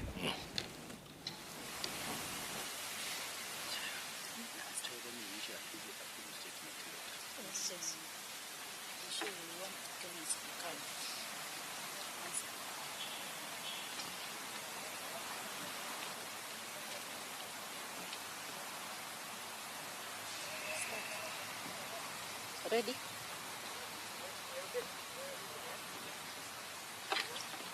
Good morning. Well, good evening. As you can see, part of the commissioners are here because this is what we want to say. We have done the 2022 general election in the most effective and efficient manner. We have ensured that all the challenges have been contained, but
Okay. As you can see, we are part of the commissioners in the IEBC. We have conducted the 2022 general election, and we have ensured that we have improved the standards, and we have ensured that we have consistently communicated what is happening. We have partnered with all stakeholders, and we'll say it for a fact that as the Commission, we have done a good job. But some things need to be put out there. As you can see, the four of us, we are here, not at Bomas of Kenya, where the results is going to be announced, because of the opaque nature of how this phase has been handled. We therefore cannot take ownership on the results that is going to be announced. However, we have an open door that people can go to court, and because of the same, we urge Kenyans to be peaceful, because the rule of the law is going to prevail. Thank you. Why can't you take it? What's happening? I said because of the opaque nature of this last phase of the general election, and we are not able to take ownership of the results that will be announced. We are going to give a comprehensive statement, but this is from us, the four of us, and again, we urge Kenyans to keep calm. There is an open door that people can go to court, and the rule of law is going to prevail. Thank you. What do you mean by people can go to court? Some of the forms 34A have not been verified by the Azunion. What is not happening? Can you clarify on that? We have said. Have you just come? Commissioner. Yes. Commissioner. A recap, because we are not going to take questions. Agreed. We will give a comprehensive detail of today's. I have said. When is that likely to be? They want a recap. There are people who missed. Yes. We are saying we have upped the standards of election in this country. We have, step by step, faced the challenges that have been there. At the same time, we have ensured that things are running despite everything else. Now, we are not at Bomas of Kenya because we cannot take ownership of the results that is going to be announced because of the opaque nature which these results have been handled. We'll give details of this opaque nature very soon. Why are you doing this now? Why are you doing this now? Let me go.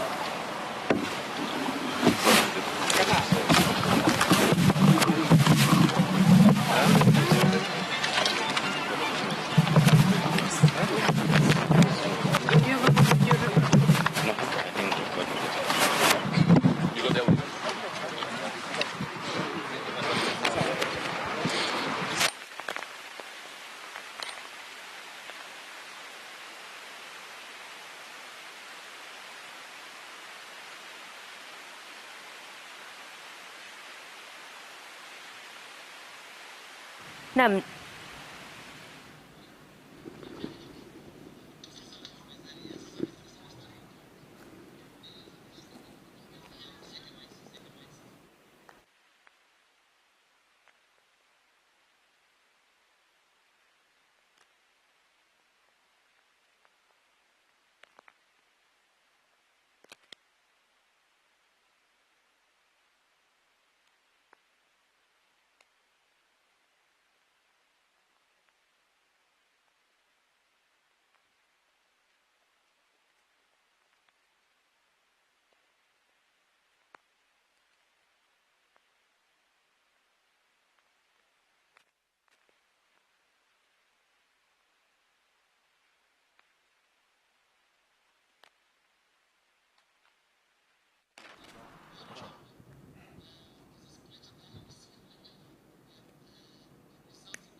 Those are live images from the Bomas of Kenya, the National Tallying Center. We've also brought you that short press briefing by 4 commissioners at the Serena Hotel. What is emerging is a split at the IEBC with Wafula Chebukati, the chair, and 2 commissioners who had earlier on made their way to the dais there at the Bomas of Kenya, possibly to release the results. But commotion ensued there at the dais, a security situation, and the security officers there are now trying to sort out the situation. But I know, Mashirima, you're also following what was happening at the Serena Hotel, where that press briefing just took place. Naam, bila shaka na naibu mwenyekiti wa IEBC Juliana Cherera pamoja na makamishna wengine wa IEBC Julius Nyang'aya, Francis Wanderi na Irene Masit wakiwa wanatoa hotuba hapo kwa wanahabari wakisema kwamba wamejaribu zaidi kurekebisha yale ambayo yalikuwepo katika chaguzi za awali na kwamba uchaguzi huu wameufanya kwa njia nzuri kabisa na kwamba wameweza kushirikiana na washikadau wengine na kutoka kwao wanasema kwamba wamefanya kazi nzuri, lakini Julian hapo akisema kwamba kuna masuala ambayo wanahitaji kuyasema kwamba hawawezi kujumuika na wengine pale Bomas, lakini Faisal Abdulrahman ni Faisal Ahmed ambaye yuko Serena hivi sasa anaungana nasi kwa mengi zaidi. Faisal, kama unatusikia, hebu tueleze kwa nini makamishna hao hawaja kubali maswali na la msingi wamesema nini? Naam, asante sana Mashirima. Labda ungeweza kunikubalia niweze kuendelea kwa lugha ya Kiingereza.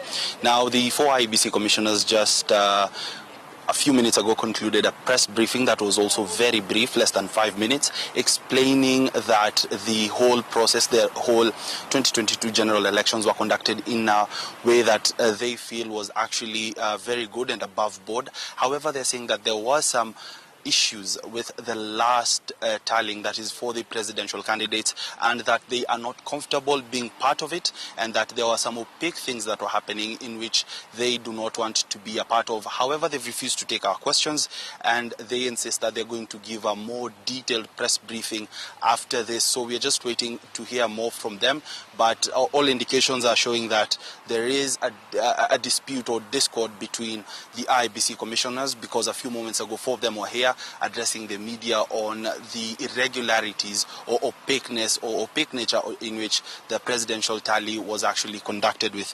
Now, from here, we're just going to see if they're going to give us that detailed brief or if we are going to actually go somewhere else and see what's happening. But so far, that is what we have here from Serena Hotel, and we just are keeping our eyes and ears open in case anything else pops up. Mashirima. Ahmed hapo kutoka Serena akiwa anatueleza yale ambayo yamejiri katika mkahawa huo wa Serena, akisema kwamba makamishna hao 4 wamejitenga na matangazo ambayo tulikuwa tunatarajia kutoka kwa mwenyekiti wa IEBC Wafula Chebukati ambaye ni afisa mkuu wa uchaguzi wa urais. Makamishna hao wakiwa ni naibu wa IEBC Juliana Cherera, Julius Nyang'aya, Francis Wanderi na Irene Masit. Now, Sam and Titus, you saw the pictures coming out of Bomas. Last 6 days, it's been pretty calm and tranquil. And Wahiga, you were there yourself. You saw that for yourself. I mean, there were isolated incidents here and there, but right. nothing close to what was... Nothing close to what we've just seen the last 30 minutes or so.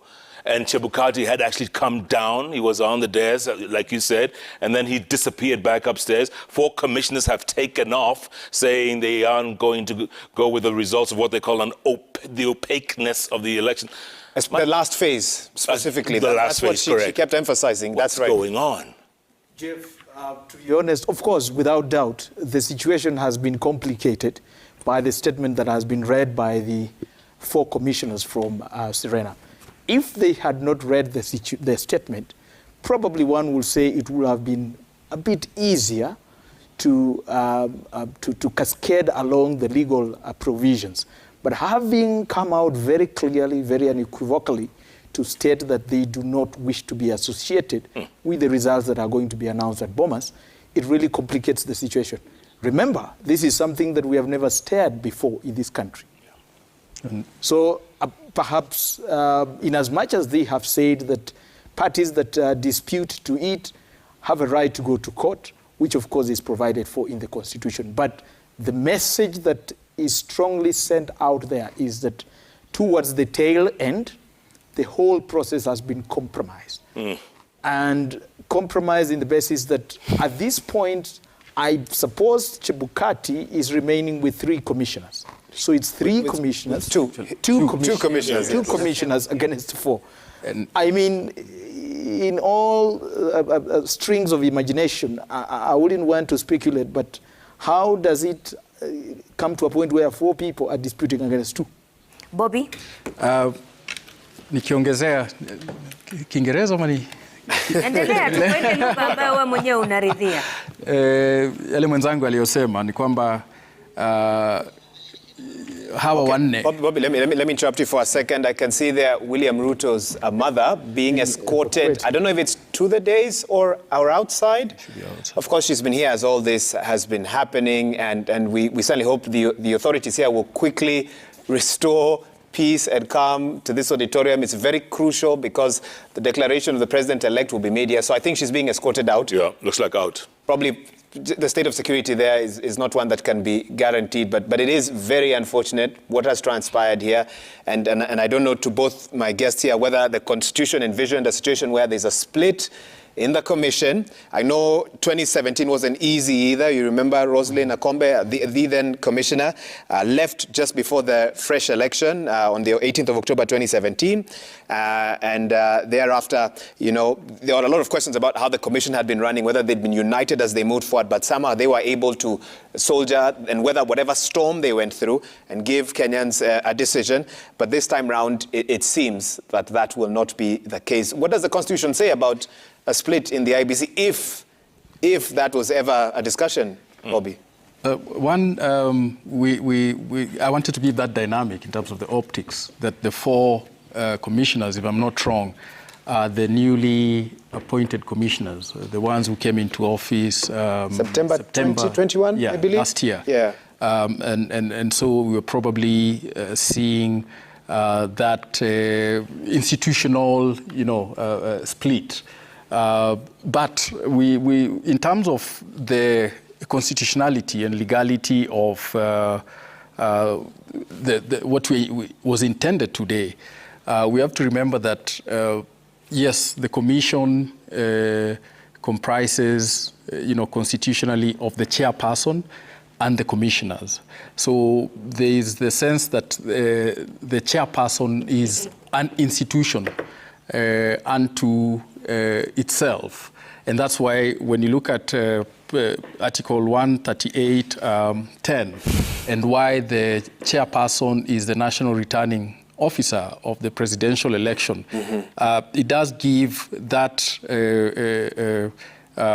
onus on the chairperson. It doesn't say it is the commission that announces. That's put the onus on the chairperson of the commission to declare the election, within 7 days after the presidential election. So as long as the chairperson does eventually give that announcement, then we move to the next step. But as he said, it definitely compromises the legitimacy of that announcement that the chairperson will give. However... Just hold that thought if you want for a moment, because we've got our own Francis Gashuri on the floor of the Bomas of Kenya right now, the Nerve Center. Francis Gashuri, if you can hear us, what is going on? Check, mic check, mic check. Mic check is fine, Gashuri. You can go on. What's going on? You're talking to the studio. Gashuri, if you can hear us. Jeff, I can hear you. Good afternoon. Doesn't look like a very good one here at the Bomas of Kenya. What started as a very patriotic event escalating into scenes of violence. And this began with a news conference outside the Bomas of Kenya, where the Azimio la Umoja presidential candidate's chief agent in the presidential race, Saitabao Ole Kanchori, addressed the news conference and said that they were dissatisfied with the process, together with the other agents from the Azimio team, claiming that they had not been given access to the Form 34C. This is the form that tabulates all the presidential election results in the August 9th, 2022 presidential race. And as soon as Wafula Chebukati, the IEBC chairman, made his way to the auditorium to make a declaration of the presidential election results, violence broke out. At the main podium, we could see Narok Senator-elect Ledama Ole Kina, together with Saitabao Ole Kanchori and other Azimio leaders who are expressing their dissatisfaction with the results that Wafula Chebukati, the IEBC chairman, was just about to announce insofar as the presidential election result is concerned. And so some pandemonium broke out. There were people who went to the main podium, tried to rough up the IEBC chairman. Some of the seats there were thrown away. The podium from which the IEBC chairman was to make the declaration was also roughed up, but eventually it has been reconstructed, and security now intensified. Even members of the family of the deputy president who are seated here, the Interreligious Council, have made their way back to the auditorium. Security now intensified under the leadership of Nur Gabo. Nur Gabo is the Deputy Inspector General of Police, together with other senior police officers. A contingent of General Service Unit officers came in and restored calm. What we now wait to see is whether IEBC Chairman Wafula Chebukati will come back here and make the declaration insofar as the presidential election result is concerned. Remember, Jeff, also 4 commissioners of IEBC, Vice Chair Juliana Huonge Cherera, Commissioner Francis Wanderi, Commissioner Irene Cherop Masit, Justice Nyaya, went and addressed the conference in a hotel where the disputed results that are just about to be declared by IEBC Chairman Wafula Chebukati, claiming that the process of valid verification here at the Bomas of Kenya was opaque and would not be part of the results that are just about to be announced. So tense moments here, Jeff. The choir, the NHIF choir, together with the Muungano choir, continues to belt a patriotic song, maybe to pacify the situation and that has been building here as we wait for the next way forward insofar as the declaration of the presidential election results is concerned. Jeff, back to you. You know what, Gashuri, we actually did get that press live from Julia Cherera and the other commissioners saying that they will not take ownership of the results that are about to be announced by IEBC Chairman Wafula Chebukati. Well, you're looking at pictures right there. It looks like the religious leaders have returned, guys. It looks like Chebukati might be making his way back. He might still make that announcement that he said he would make this afternoon. What do you guys think? Well, one good sign, hopefully, is I'm hoping there's no injuries. Some of the scenes we saw there earlier, simply horrifying, and I hope the authorities can quickly find out sort of who was involved in this. It's very unnecessary. I think we have shown as a country that there are ways to resolve disputes. We have courts that are on standby, and I think the Chief Justice had even given orders on the same, but it seems like there's a movement now, Jeff, okay? Deputy President, Moses Wetangula, Mike Sonko, and others have now made their way in. I already said I've seen the Deputy President, William Ruto, leading that team there to take his position there. I think someone in the gallery didn't quite hear me a bit earlier on. And of course, the Kenya Kwanza UDA candidate. I guess, Jeff, we are now waiting for the 3 commissioners. That's right. Because they are the only ones. And it's only Wafula, actually. Article 138, subsection 10, right, stipulates the chairperson of the IEBC shall announce the president-elect. And he's the national returning officer and the presidential returning officer as well. So as much as there are 7 commissioners, the task of reading the name of the president-elect is up to Wafula Chebukati as envisioned in the law. Naam, na bila It looks shaka like everyone's standing right now, which is a sign, guys. It's a sign. Let's listen in. Let's listen in.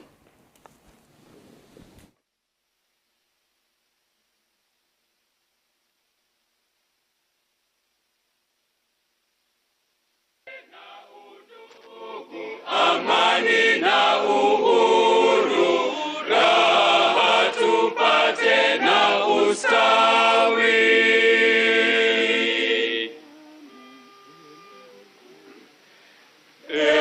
Mungu twaomba uilinde Jumuiya Afrika Mashariki, tuwezeshe kuishi kwa amani, tutimize na malengo yetu. Jumuiya yetu sote tuilinde, tuwajibike, tuimarike. Umoja wetu ni nguzo yetu, idumu jumuiya yetu.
One.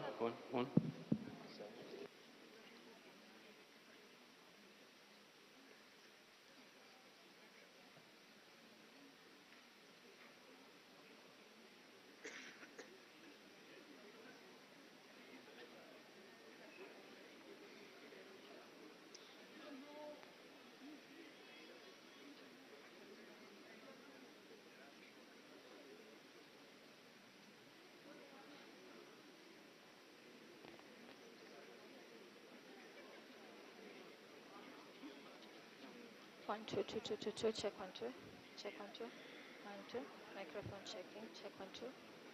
Check 1 2. Check. 1 2. Usinyeke kwa house please. Sawa.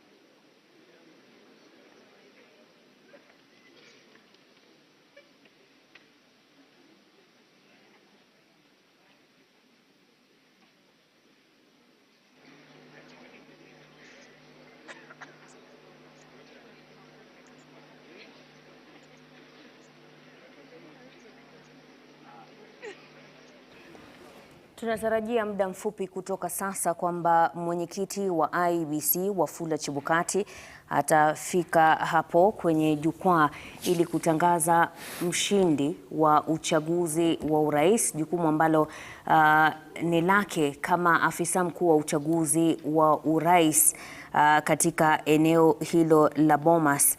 Mbali na yale ambayo tumeshuhudia awali, zile rabsha zilizokuwa wanne wa IEBC wakijitenga na lile ambalo wanasema ni tangazo litakalotolewa Bomas, tunaona kwamba maafisa wa usalama wamerejesha hali ya utulivu katika ukumbi huo, mama mzazi wa naibu rais William Ruto akiondolewa katika ukumbi huo, lakini tayari tunaona pia viongozi wa dini wakiwa wamekaa hapo kwenye jukwaa pamoja na naibu wa rais William Ruto, mke wake Rachel na mgombea mwenza wake ambaye alikuwa mbunge wa Mathera Rigathi Gachagua.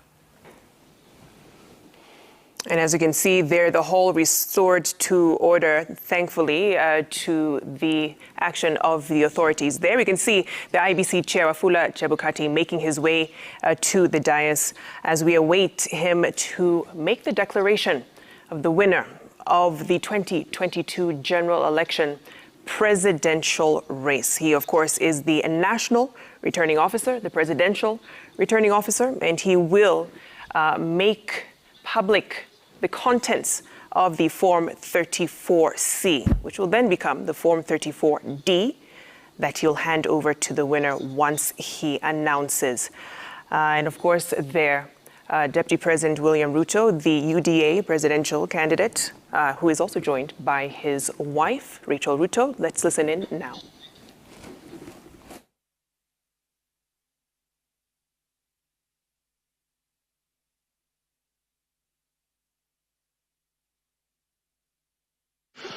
This is the moment Kenya has been waiting for.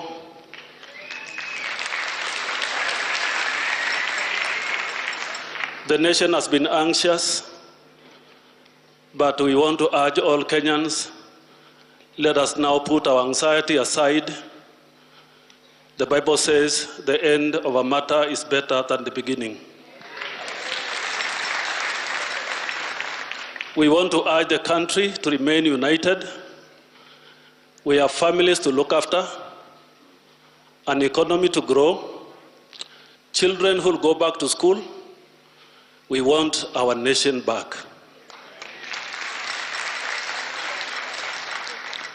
Let us all pray together.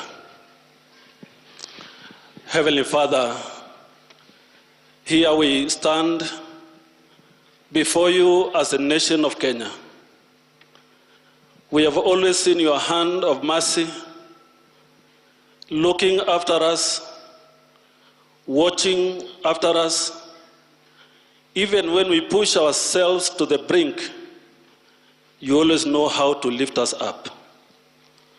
Lord, we want to ask you that you'll guide the nation of Kenya today as we are going to hear the announcement of the process that has always been on. And Lord, when we hear the outcome, our prayer is that you'll keep this nation united.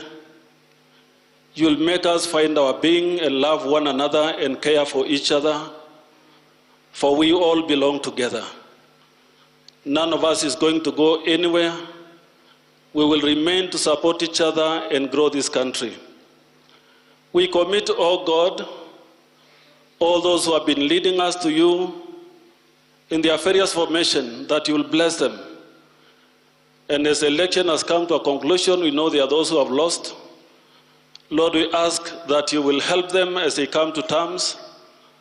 And even those who have won, Lord, help them to be magnanimous in their winning and embrace everybody. For they have been given an opportunity to lead those who voted for them and those who did not vote for them. So, Lord, bind us together with cords of love that cannot be broken. Enable us, oh God, to emerge out of this, shake off our dust, and march on and build this great nation. Lord, for the exercise ahead of us. We commit the chair and the commissioners before you, and all of us gathered in this room, that your will prevails, your presence overwhelms us, and this nation, O God, will not go to the drain because you reign. This is our prayer in the name of God the Father, and of the Son, and of the Holy Spirit. Amen.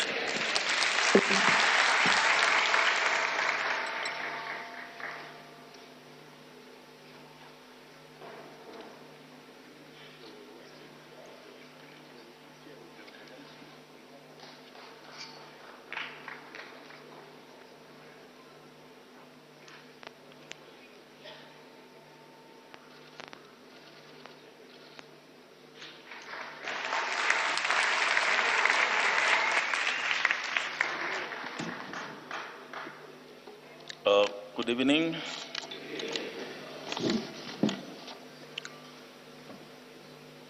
We have walked the journey of ensuring that Kenyans get a free, fair, and credible election. It's not been an easy journey. Right now, 2 of my commissioners and the CEO are injured. And of course, they are being treated. We have staff who have been profiled.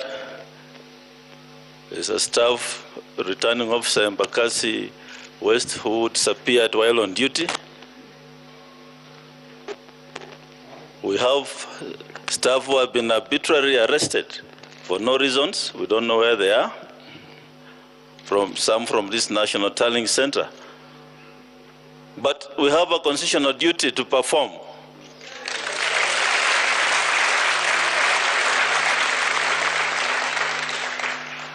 And that's why I stand before you today, despite intimidation, harassment,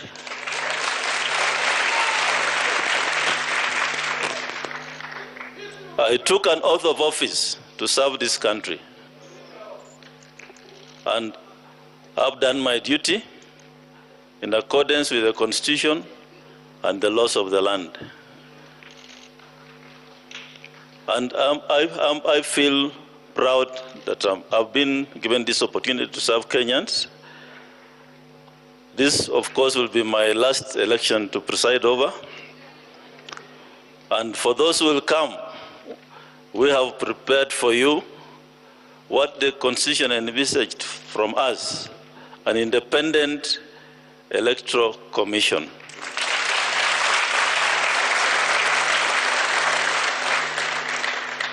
So I just want to thank the staff of IBC, the soldiers who braved insults, harassment, and delivered right from the constituencies to the counties and up to the National Tallying Center. I want to thank stakeholders, state and non-state stakeholders who have worked with us on this journey, and more particularly the members of the diplomatic community and the religious leaders who have been keeping vigil at this center for the last 3 days. They have been here throughout, 24 hours a day.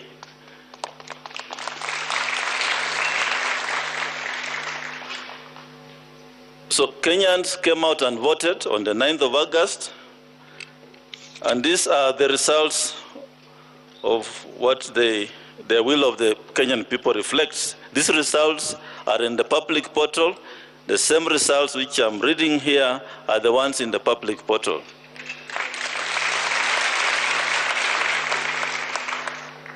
So there were 4 presidential candidates. These are the aggregated results. Odinga Raila, total valid votes, 6,942,930.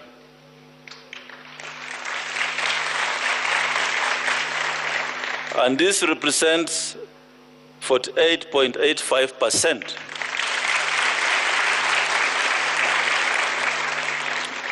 of the votes garnered, and he achieved a number of counties the candidate attained with at least 25% of the total valid votes cast is 34 counties.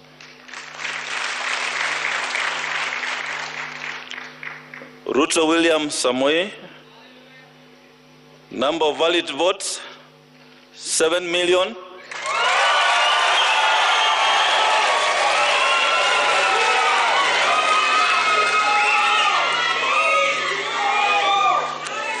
Thank you. 7,176,141.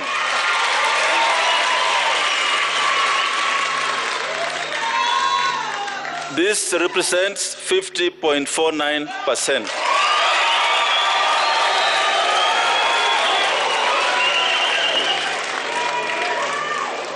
And he achieved the minimum number of 39 counties at 25%.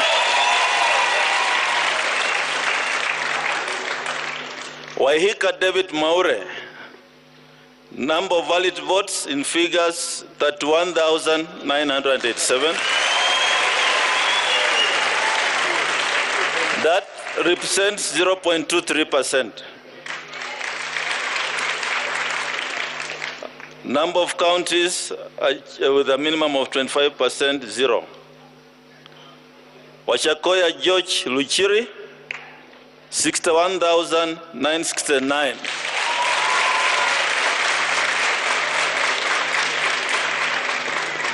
Those are valid votes. Percentage of votes cast 0.44%. And number of counties with a minimum of 25% attained, 0. So, in accordance with the law, the Constitution and the law, I, Wafula Chebukati, Chairperson of the Independent Electoral and Boundaries Commission, hereby declares that Ruto William Samoei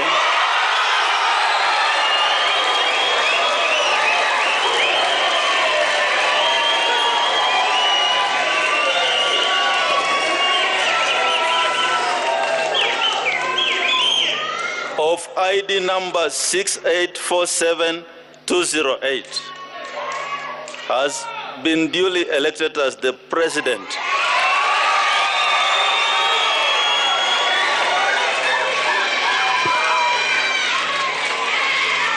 of the Republic of Kenya under the provisions of Article 138 of the Constitution in the presidential election held on 9th of day of August 2022. And I'll proceed to sign the certificate.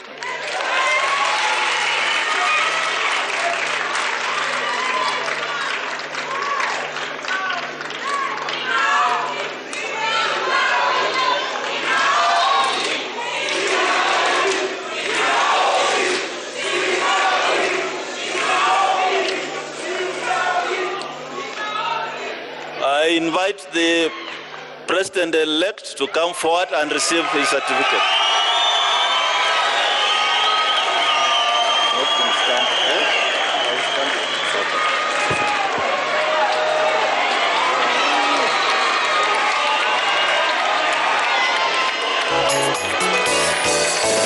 Habari njema kwa Wakenya wote, tume huru ya uchaguzi na mipaka isiyoegemea upande wowote, inayodumisha demokrasi Kenya. Kura yako ni siku zako za usoni, chagua uongozi utajivunia. Jihusishe na upige kura. Inaleta mabadiliko. Chagua uongozi ulio bora. Ewe mwananchi mzalendo.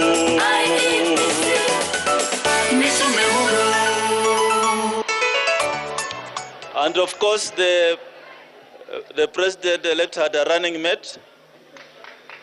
Rigathi Gachagua is the Deputy President-elect. Thank you. I invite the President-elect to make his remarks. And thank you, Kenyans, for having a peaceful election. Thank you.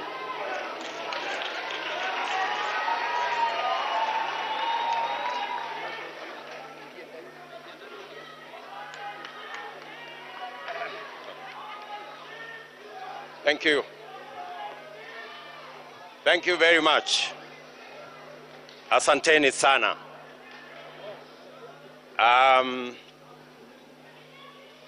Your Excellencies, ambassadors, and high commissioners present, your lordships, the bishops, and members of the clergy in the Republic of Kenya,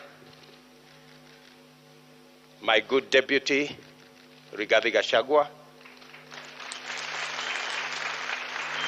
distinguished members of the Independent Electoral and Boundaries Commission, led by Chairman Wafula Chebukati, fellow countrymen and women, good evening. It is a wonderful evening, and I want to thank God that we are here this evening to witness this momentous occasion as the people of Kenya restate what is in Article 1 of the Constitution of Kenya, that all sovereign power belong to the people of Kenya. I want to thank God for getting us to this point. I want to thank God that today we have concluded this election. I know that there were predictions that I won't get to the ballot. There were predictions that we won't get here. But because there is a God in heaven, we are here. And I want to, in a very special way, say and confess that without God, we wouldn't have been here. My gratitude also goes to the people of Kenya, the millions who listened to us, the millions who participated in our campaigns peacefully, the millions who turned up to vote for us on 9th of August, and the millions who have waited patiently until this announcement has been made. Specifically, I want to thank my fellow countrymen and women because we have raised the bar in this election. Jointly, we have raised the bar. This election was much about the issues than the ethnic configurations that have always informed our elections. Gratitude goes to the millions of Kenyans who refused to be boxed into tribal cocoons. I am a very proud Kenyan this evening that the people of Kenya have raised the bar on us who are seeking leadership in our country. Not to sell our ethnicities, but to sell our programs, our manifestos, our agenda, and our plan. Let me also say right at the start that in here and in this election, there are no losers. The people of Kenya have won because we have raised the political bar. I want to say that the people of Kenya led by the 14 million who turned up to vote, are the biggest winners. The hero of this election is the IEBC,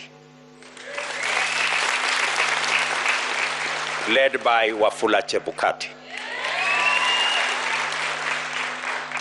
I say this with conviction that the IEBC amazed all of us.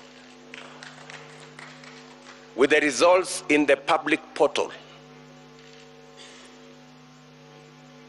all the servers were open. And everybody, all you needed is a simple calculator,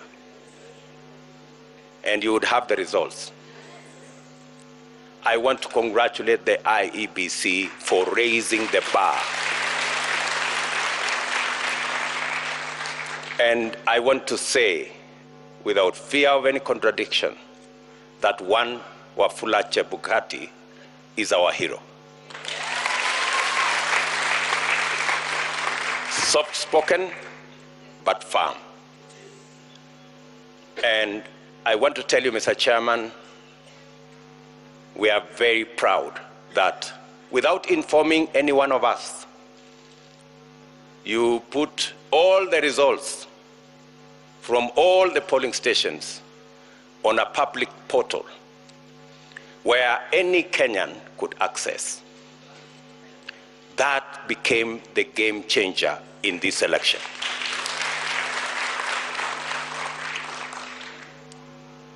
Let me also, at this point in time, thank our partners, the religious leaders, who were part of this process right from the beginning. For the first time, we saw religious leaders spend time at this Starling Center and prayed for this process. I am sure their prayers will not be in vain. I also want to thank our development partners, our diplomatic community, and all the observers who came in their thousands to be part and parcel of the process right from almost 2 weeks ago to its conclusion in this auditorium.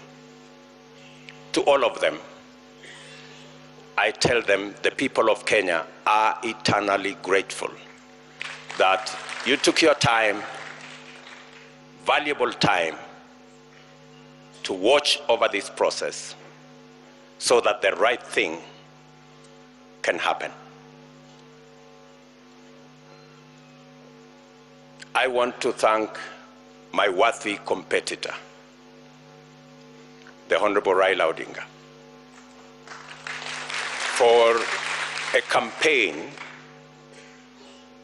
that we all dwelled on issues and we tried to sell an agenda to the people of Kenya.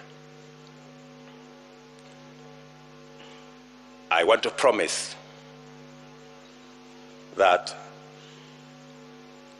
I will work with all elected leaders and all leaders in Kenya so that we can fashion a country that leaves nobody behind. What the people of Kenya have done, they have assigned us responsibilities. There will be those of us who will be in the executive, but there will be those of us who will oversee what we do in the executive.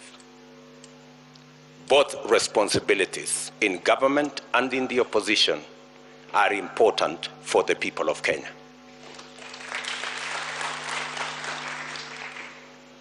I want to promise the people of Kenya that I will run a transparent, open, democratic government.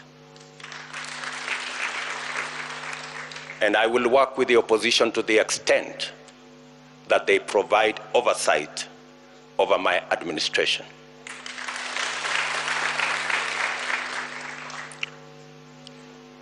Let me also, at this point in time, acknowledge my boss, the President of the Republic of Kenya. His Excellency Uhuru Kenyatta, who has worked with me over the last 10 years in various forms. And I want to commit to the people of Kenya that I will build on the foundation that President Kenyatta and I put together and take this country to the next level. I want to promise all the people of Kenya, whichever way they voted, that this will be their government. I know many are wondering, especially those who have done many things against us. I want to tell them that they have nothing to fear. There is no room. There is nothing. There is no room for vengeance. There is no room for looking back. We are looking into the future. I am acutely aware that our country is at a stage where we need all hands on deck to move it forward. We do not have the luxury to look back. We do not have the luxury to point fingers. We do not have the luxury to apportion blame. We must close ranks and work together for a functioning, democratic, prosperous Kenya. I want to thank the members of my team, starting with my wife and family,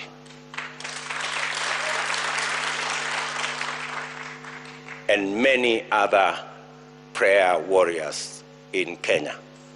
And I want to confess that I have been prayed into victory. It is not our effort. And my team knows. We were working against the odds, many odds at that. But I must confess that it is God who brought us this victory. I do not want to mention the many people, many friends who have been part and parcel of this journey. Many people have paid huge sacrifices for us to get here. I want to promise them that their sacrifice will not be in vain.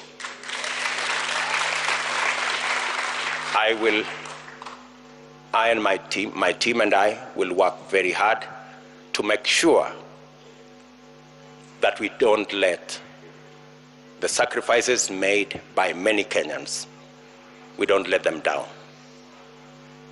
I am very confident that this country will come together and we can move forward as one united, democratic, and prosperous country. I want to ask our religious leaders from across Kenya to pray for us and to pray for the unity and prosperity of our country. I will not want to say more than that because I will be making other statements in the course of time. But let me say to all of you, thank you very much for being here this evening to witness this very historic, democratic occasion that moves our country to the next level. And let me thank my very able deputy, Rigathi Gachagua, for the sacrifice and the commitment he has demonstrated and the hard work he has put in, together with all our teams, Musalia Mudavadi, Moses Wetangula, JB Muturi, Mr. Mutua, Amazon Kingi, and all. Let me not go down that route because I will disappoint some people, because that list is very long, especially the men and women, members of parliament who were elected with us in Jubilee. And they have paid a heavy price for us to get here. Ladies and gentlemen, waheshimiwa, let me say, I owe you. You are great people. The sacrifices you made, withstanding the many incidences of blackmail and threats, I want to tell you, you have earned your place in the history of Kenya, because today we're going to form a government together to serve the people of Kenya. So with those many remarks, let me say to all the people of Kenya, I give you my word that I will work hard to make sure that this nation moves to the next level, is united and is prosperous. Asanteni sana.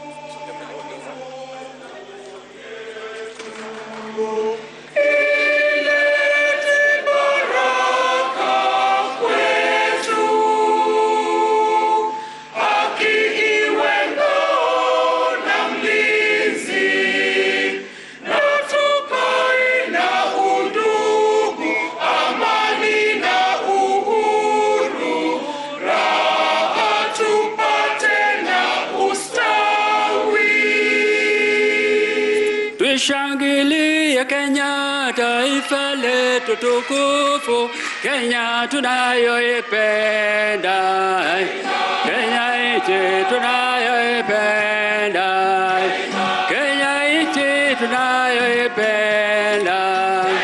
Na ukipenda Kenya, ujitengane na mambo yenye kuvunja amani.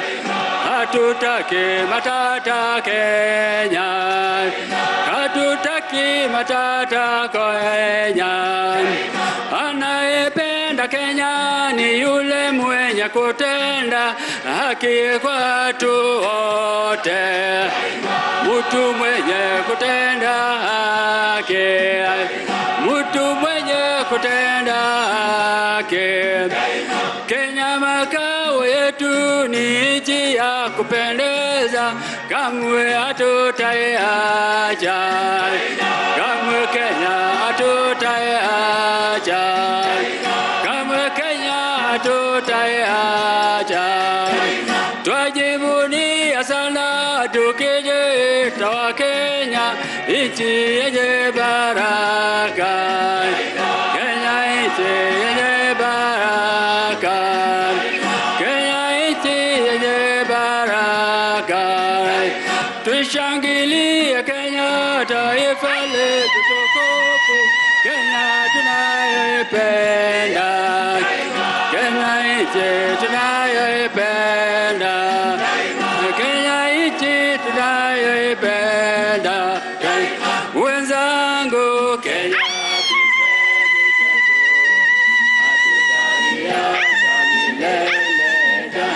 Wenzangu, Kenya kipenzi chetu, hatutaiacha milele. Kenya kipenzi chetu, nchi yenye upendo, hatutaacha Kenya daima na milele.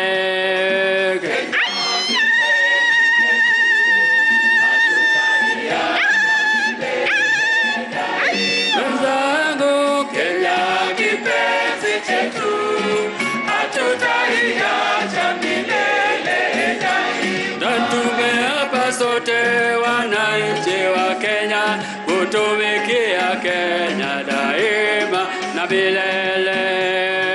Kenya kipenzi chetu, hatutaiacha milele daima. Wenzangu, Kenya kipenzi chetu, hatutaiacha milele daima. Kenya ni mama yetu, tena ni baba yetu, hatutaacha Kenya daima na milele. Kenya kipenzi chetu, hatutaiacha milele daima. Wenzangu, Kenya kipenzi chetu, hatutaiacha milele. Sitaiacha Kenya nchi yangu.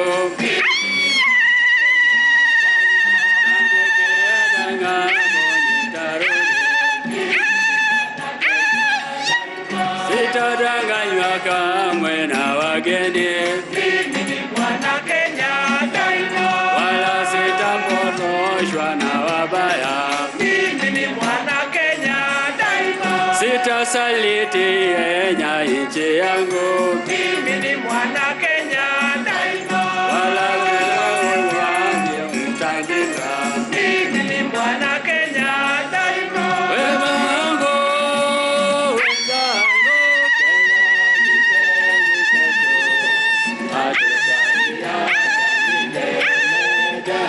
wenzangu, Kenya kipenzi chetu, hatutaiacha milele daima. Tushangilie Kenya, taifa letu tukufu, Kenya tunayoipenda daima, tunayoipenda daima, nchi tunayoipenda daima.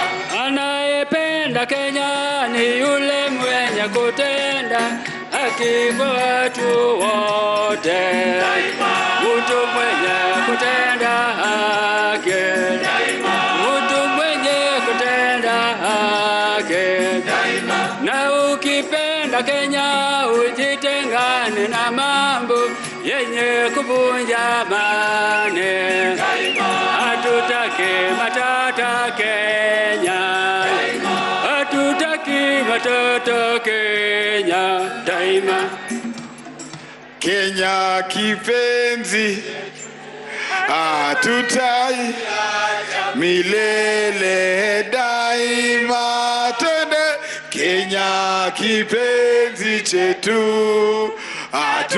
hatutaiacha milele daima. Namaliza, mimi ni mwana Kenya daima, na nikienda ng'ambo nitarudi. Mimi ni mwana Kenya daima, sitawacha makabila zitugawanye. Mimi ni mwana Kenya daima. Mwenzangu, wenzangu, Kenya kipenzi chetu, hatutaiacha milele daima. Kenya kipenzi chetu, hatutaiacha milele daima. Mungu Baba, twaomba uilinde nchi yetu, tuimbe tuishi kwa upendo. Hey, chuki situmalize, tusameane, tupendane. Ni wewe Mungu, tunasema Mungu Baba, twaomba uilinde nchi yetu kabisa, tuishi kwa upendo, chuki situmalize, tusameane, tupendane. Ni wewe Mungu. Can we say love, love, love one? Umeweka DJ? Haya, sawa sawa. Asanteni wa Kenya kwa amani. Tunaenda pamoja tuimbe wimbo hii, na baada ya hapo nasema kwanza kabla kwenda, asanteni kwaya, tujipigie makofi. Watu walisema wajue mnatoa nguvu wapi, Mungu awakumbuke. Mungu Baba, twaomba uilinde nchi yetu. Oh ya ya ya ya. Tuishi kwa umoja, chuki situmalize, tusameane, tupendane. Wewe Mungu pekee, Mungu Baba, twaomba uilinde Kenya yetu. Kila mtu twende. Tuishi kwa upendo, chuki situmalize, tusameane, shangiliane. Kila mtu twende. Hapa, let me say love, love, love one another. What can you do to say not love one another? We say serve, serve, serve one another. What can you do to say not serve each other? We are the leaders of today, we are the kings of today, we are the princes and the queens of now. We are the one that the Lord has chosen, yes. We are the one with the power today, yes. My oh my Kenya, my land, my residence, my president, my town, my city, my crown, my love, my joy, my pride, my oh my Kenya, my land, my residence, my president, my town, my city, my crown, my love, my joy, my pride. Mungu Baba, twaomba uilinde nchi yetu. Kila mtu twende. Tuishi kwa umoja, chuki situmalize, tusameane, tupendane.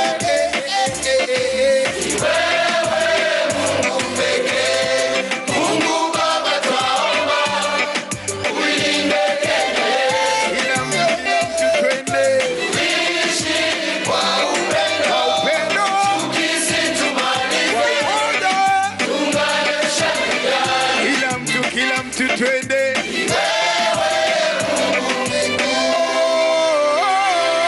Raundi hii wasee na washow, tusipochunga Vision 2030 itakuwa Vision 3020.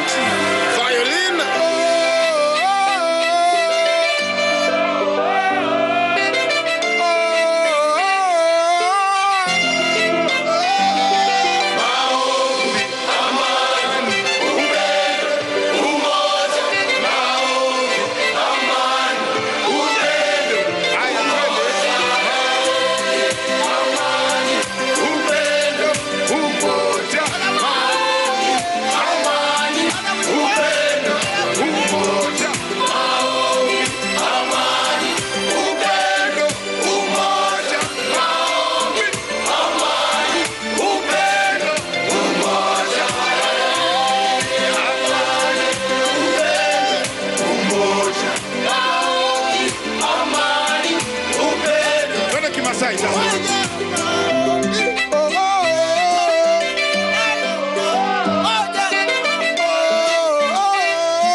Weka Kenya ni mimi, Kenya ni wewe.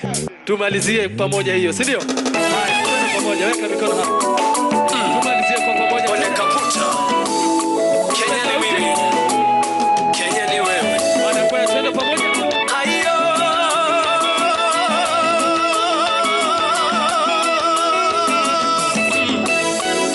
Kenya, nchi yangu. Kenya,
pamoja, akijua tu wamoja.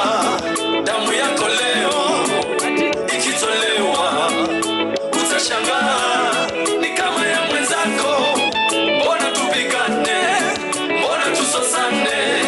Mbona tuchukiane?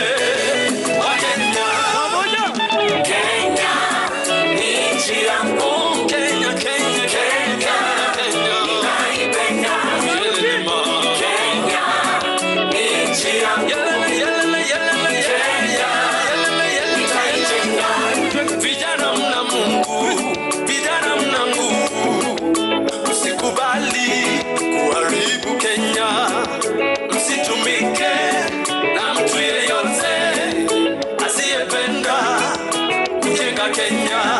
Oh, yelele mama, yelele mama, yelele mama, yelele mama, oh, yelele mama, yelele mama, yelele mama, yelele mama.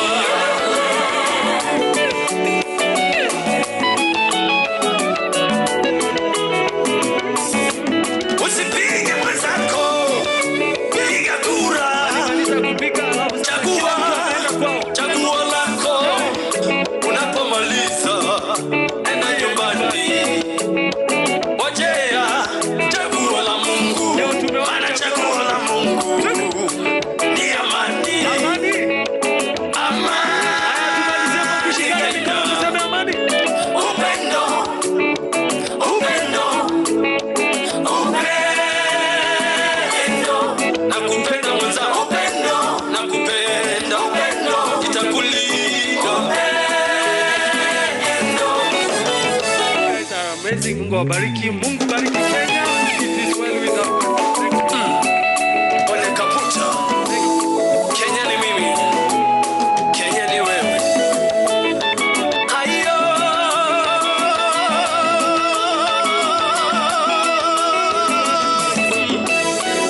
Kenya ni nchi yangu. Kenya ninaipenda.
Keep frame, eh? Anasema tu tulie hivyo.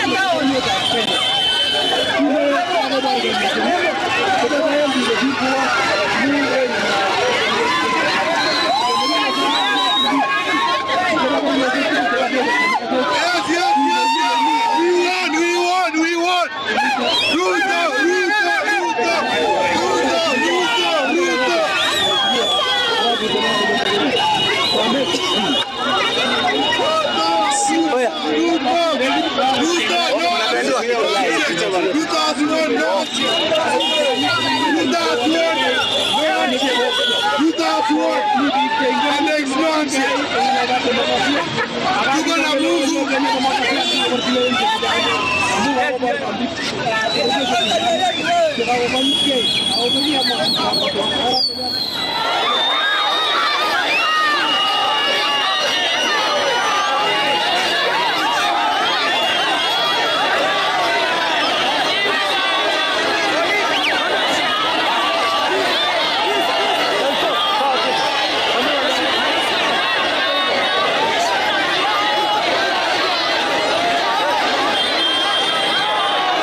Sidhani kama kuna picha nyingine mnahitaji kuliko. Twende kidogo mpaka mbele. Eh?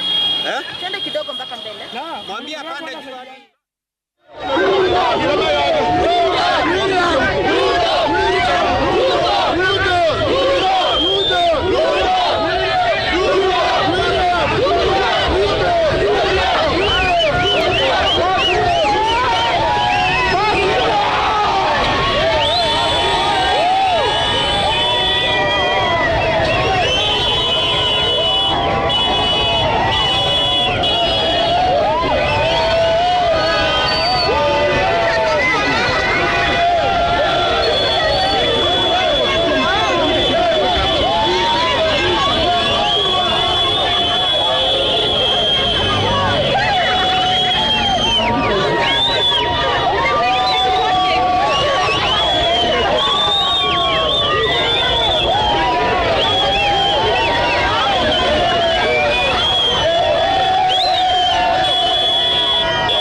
right, celebrations ringing across the country.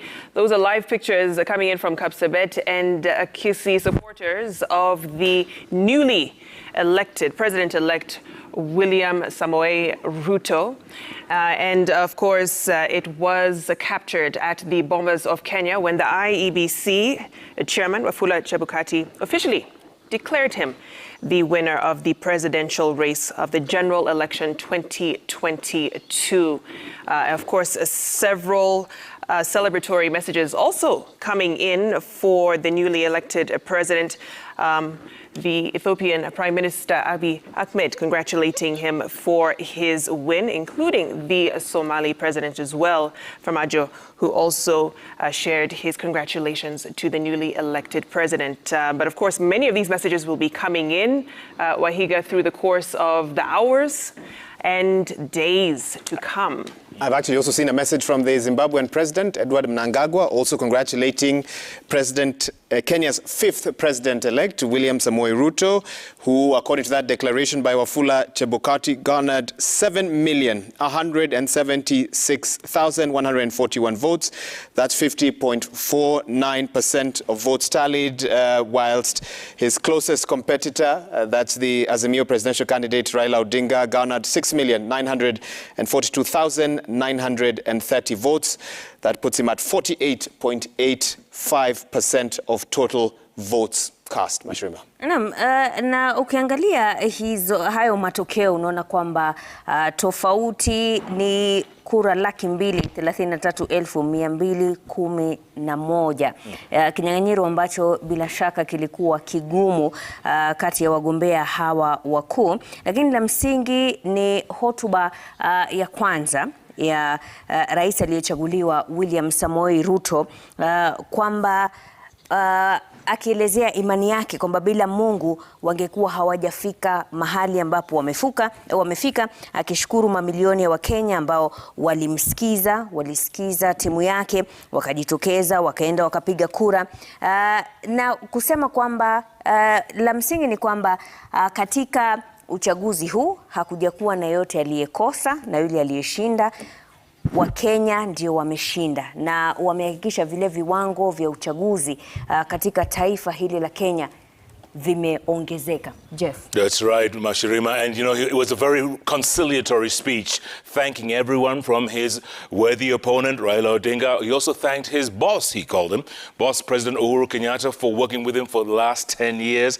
He thanked his wife, Rachel. He thanked his team. He thanked God several times. And he said, this country, even those who didn't vote for him, he's going to work for them because he needs, quote, all hands on deck. Sam Kona, Titus Makano, your thoughts on the announcement right there a few moments ago and the celebrations we're seeing right now? Fine. Of course, it's expected that in any election there will be a loser and there will be a winner. It presents something we call in law the calculus of felicity, such that it's an inherent human nature to move towards a pleasure, and it's also an inherent human nature to try and move away from pain. Of course, what we are seeing here is the calculus of felicity at play. The people who have won and they are associated with a win are celebrating, and the people who seemed not happy with an election, which is normally normal, of course, a bit not contented.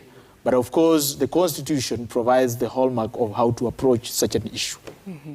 Bobby. That is, of course, we are anticipating a situation. If a petition is filed within the 7 days, then it has to be heard and determined within 14 days. Yeah. But in the event of failure of a petition being filed, then the first Tuesday after lapse of 14 days from today, the president-elect will be sworn into office. Bobby, I know you also want to react to the pictures that our viewers are seeing on the screen right now, but a question that's been coming in quite a bit is the question of the press briefing that was held before that declaration by the other four commissioners. Mm-hmm. What possible legal implications could that have?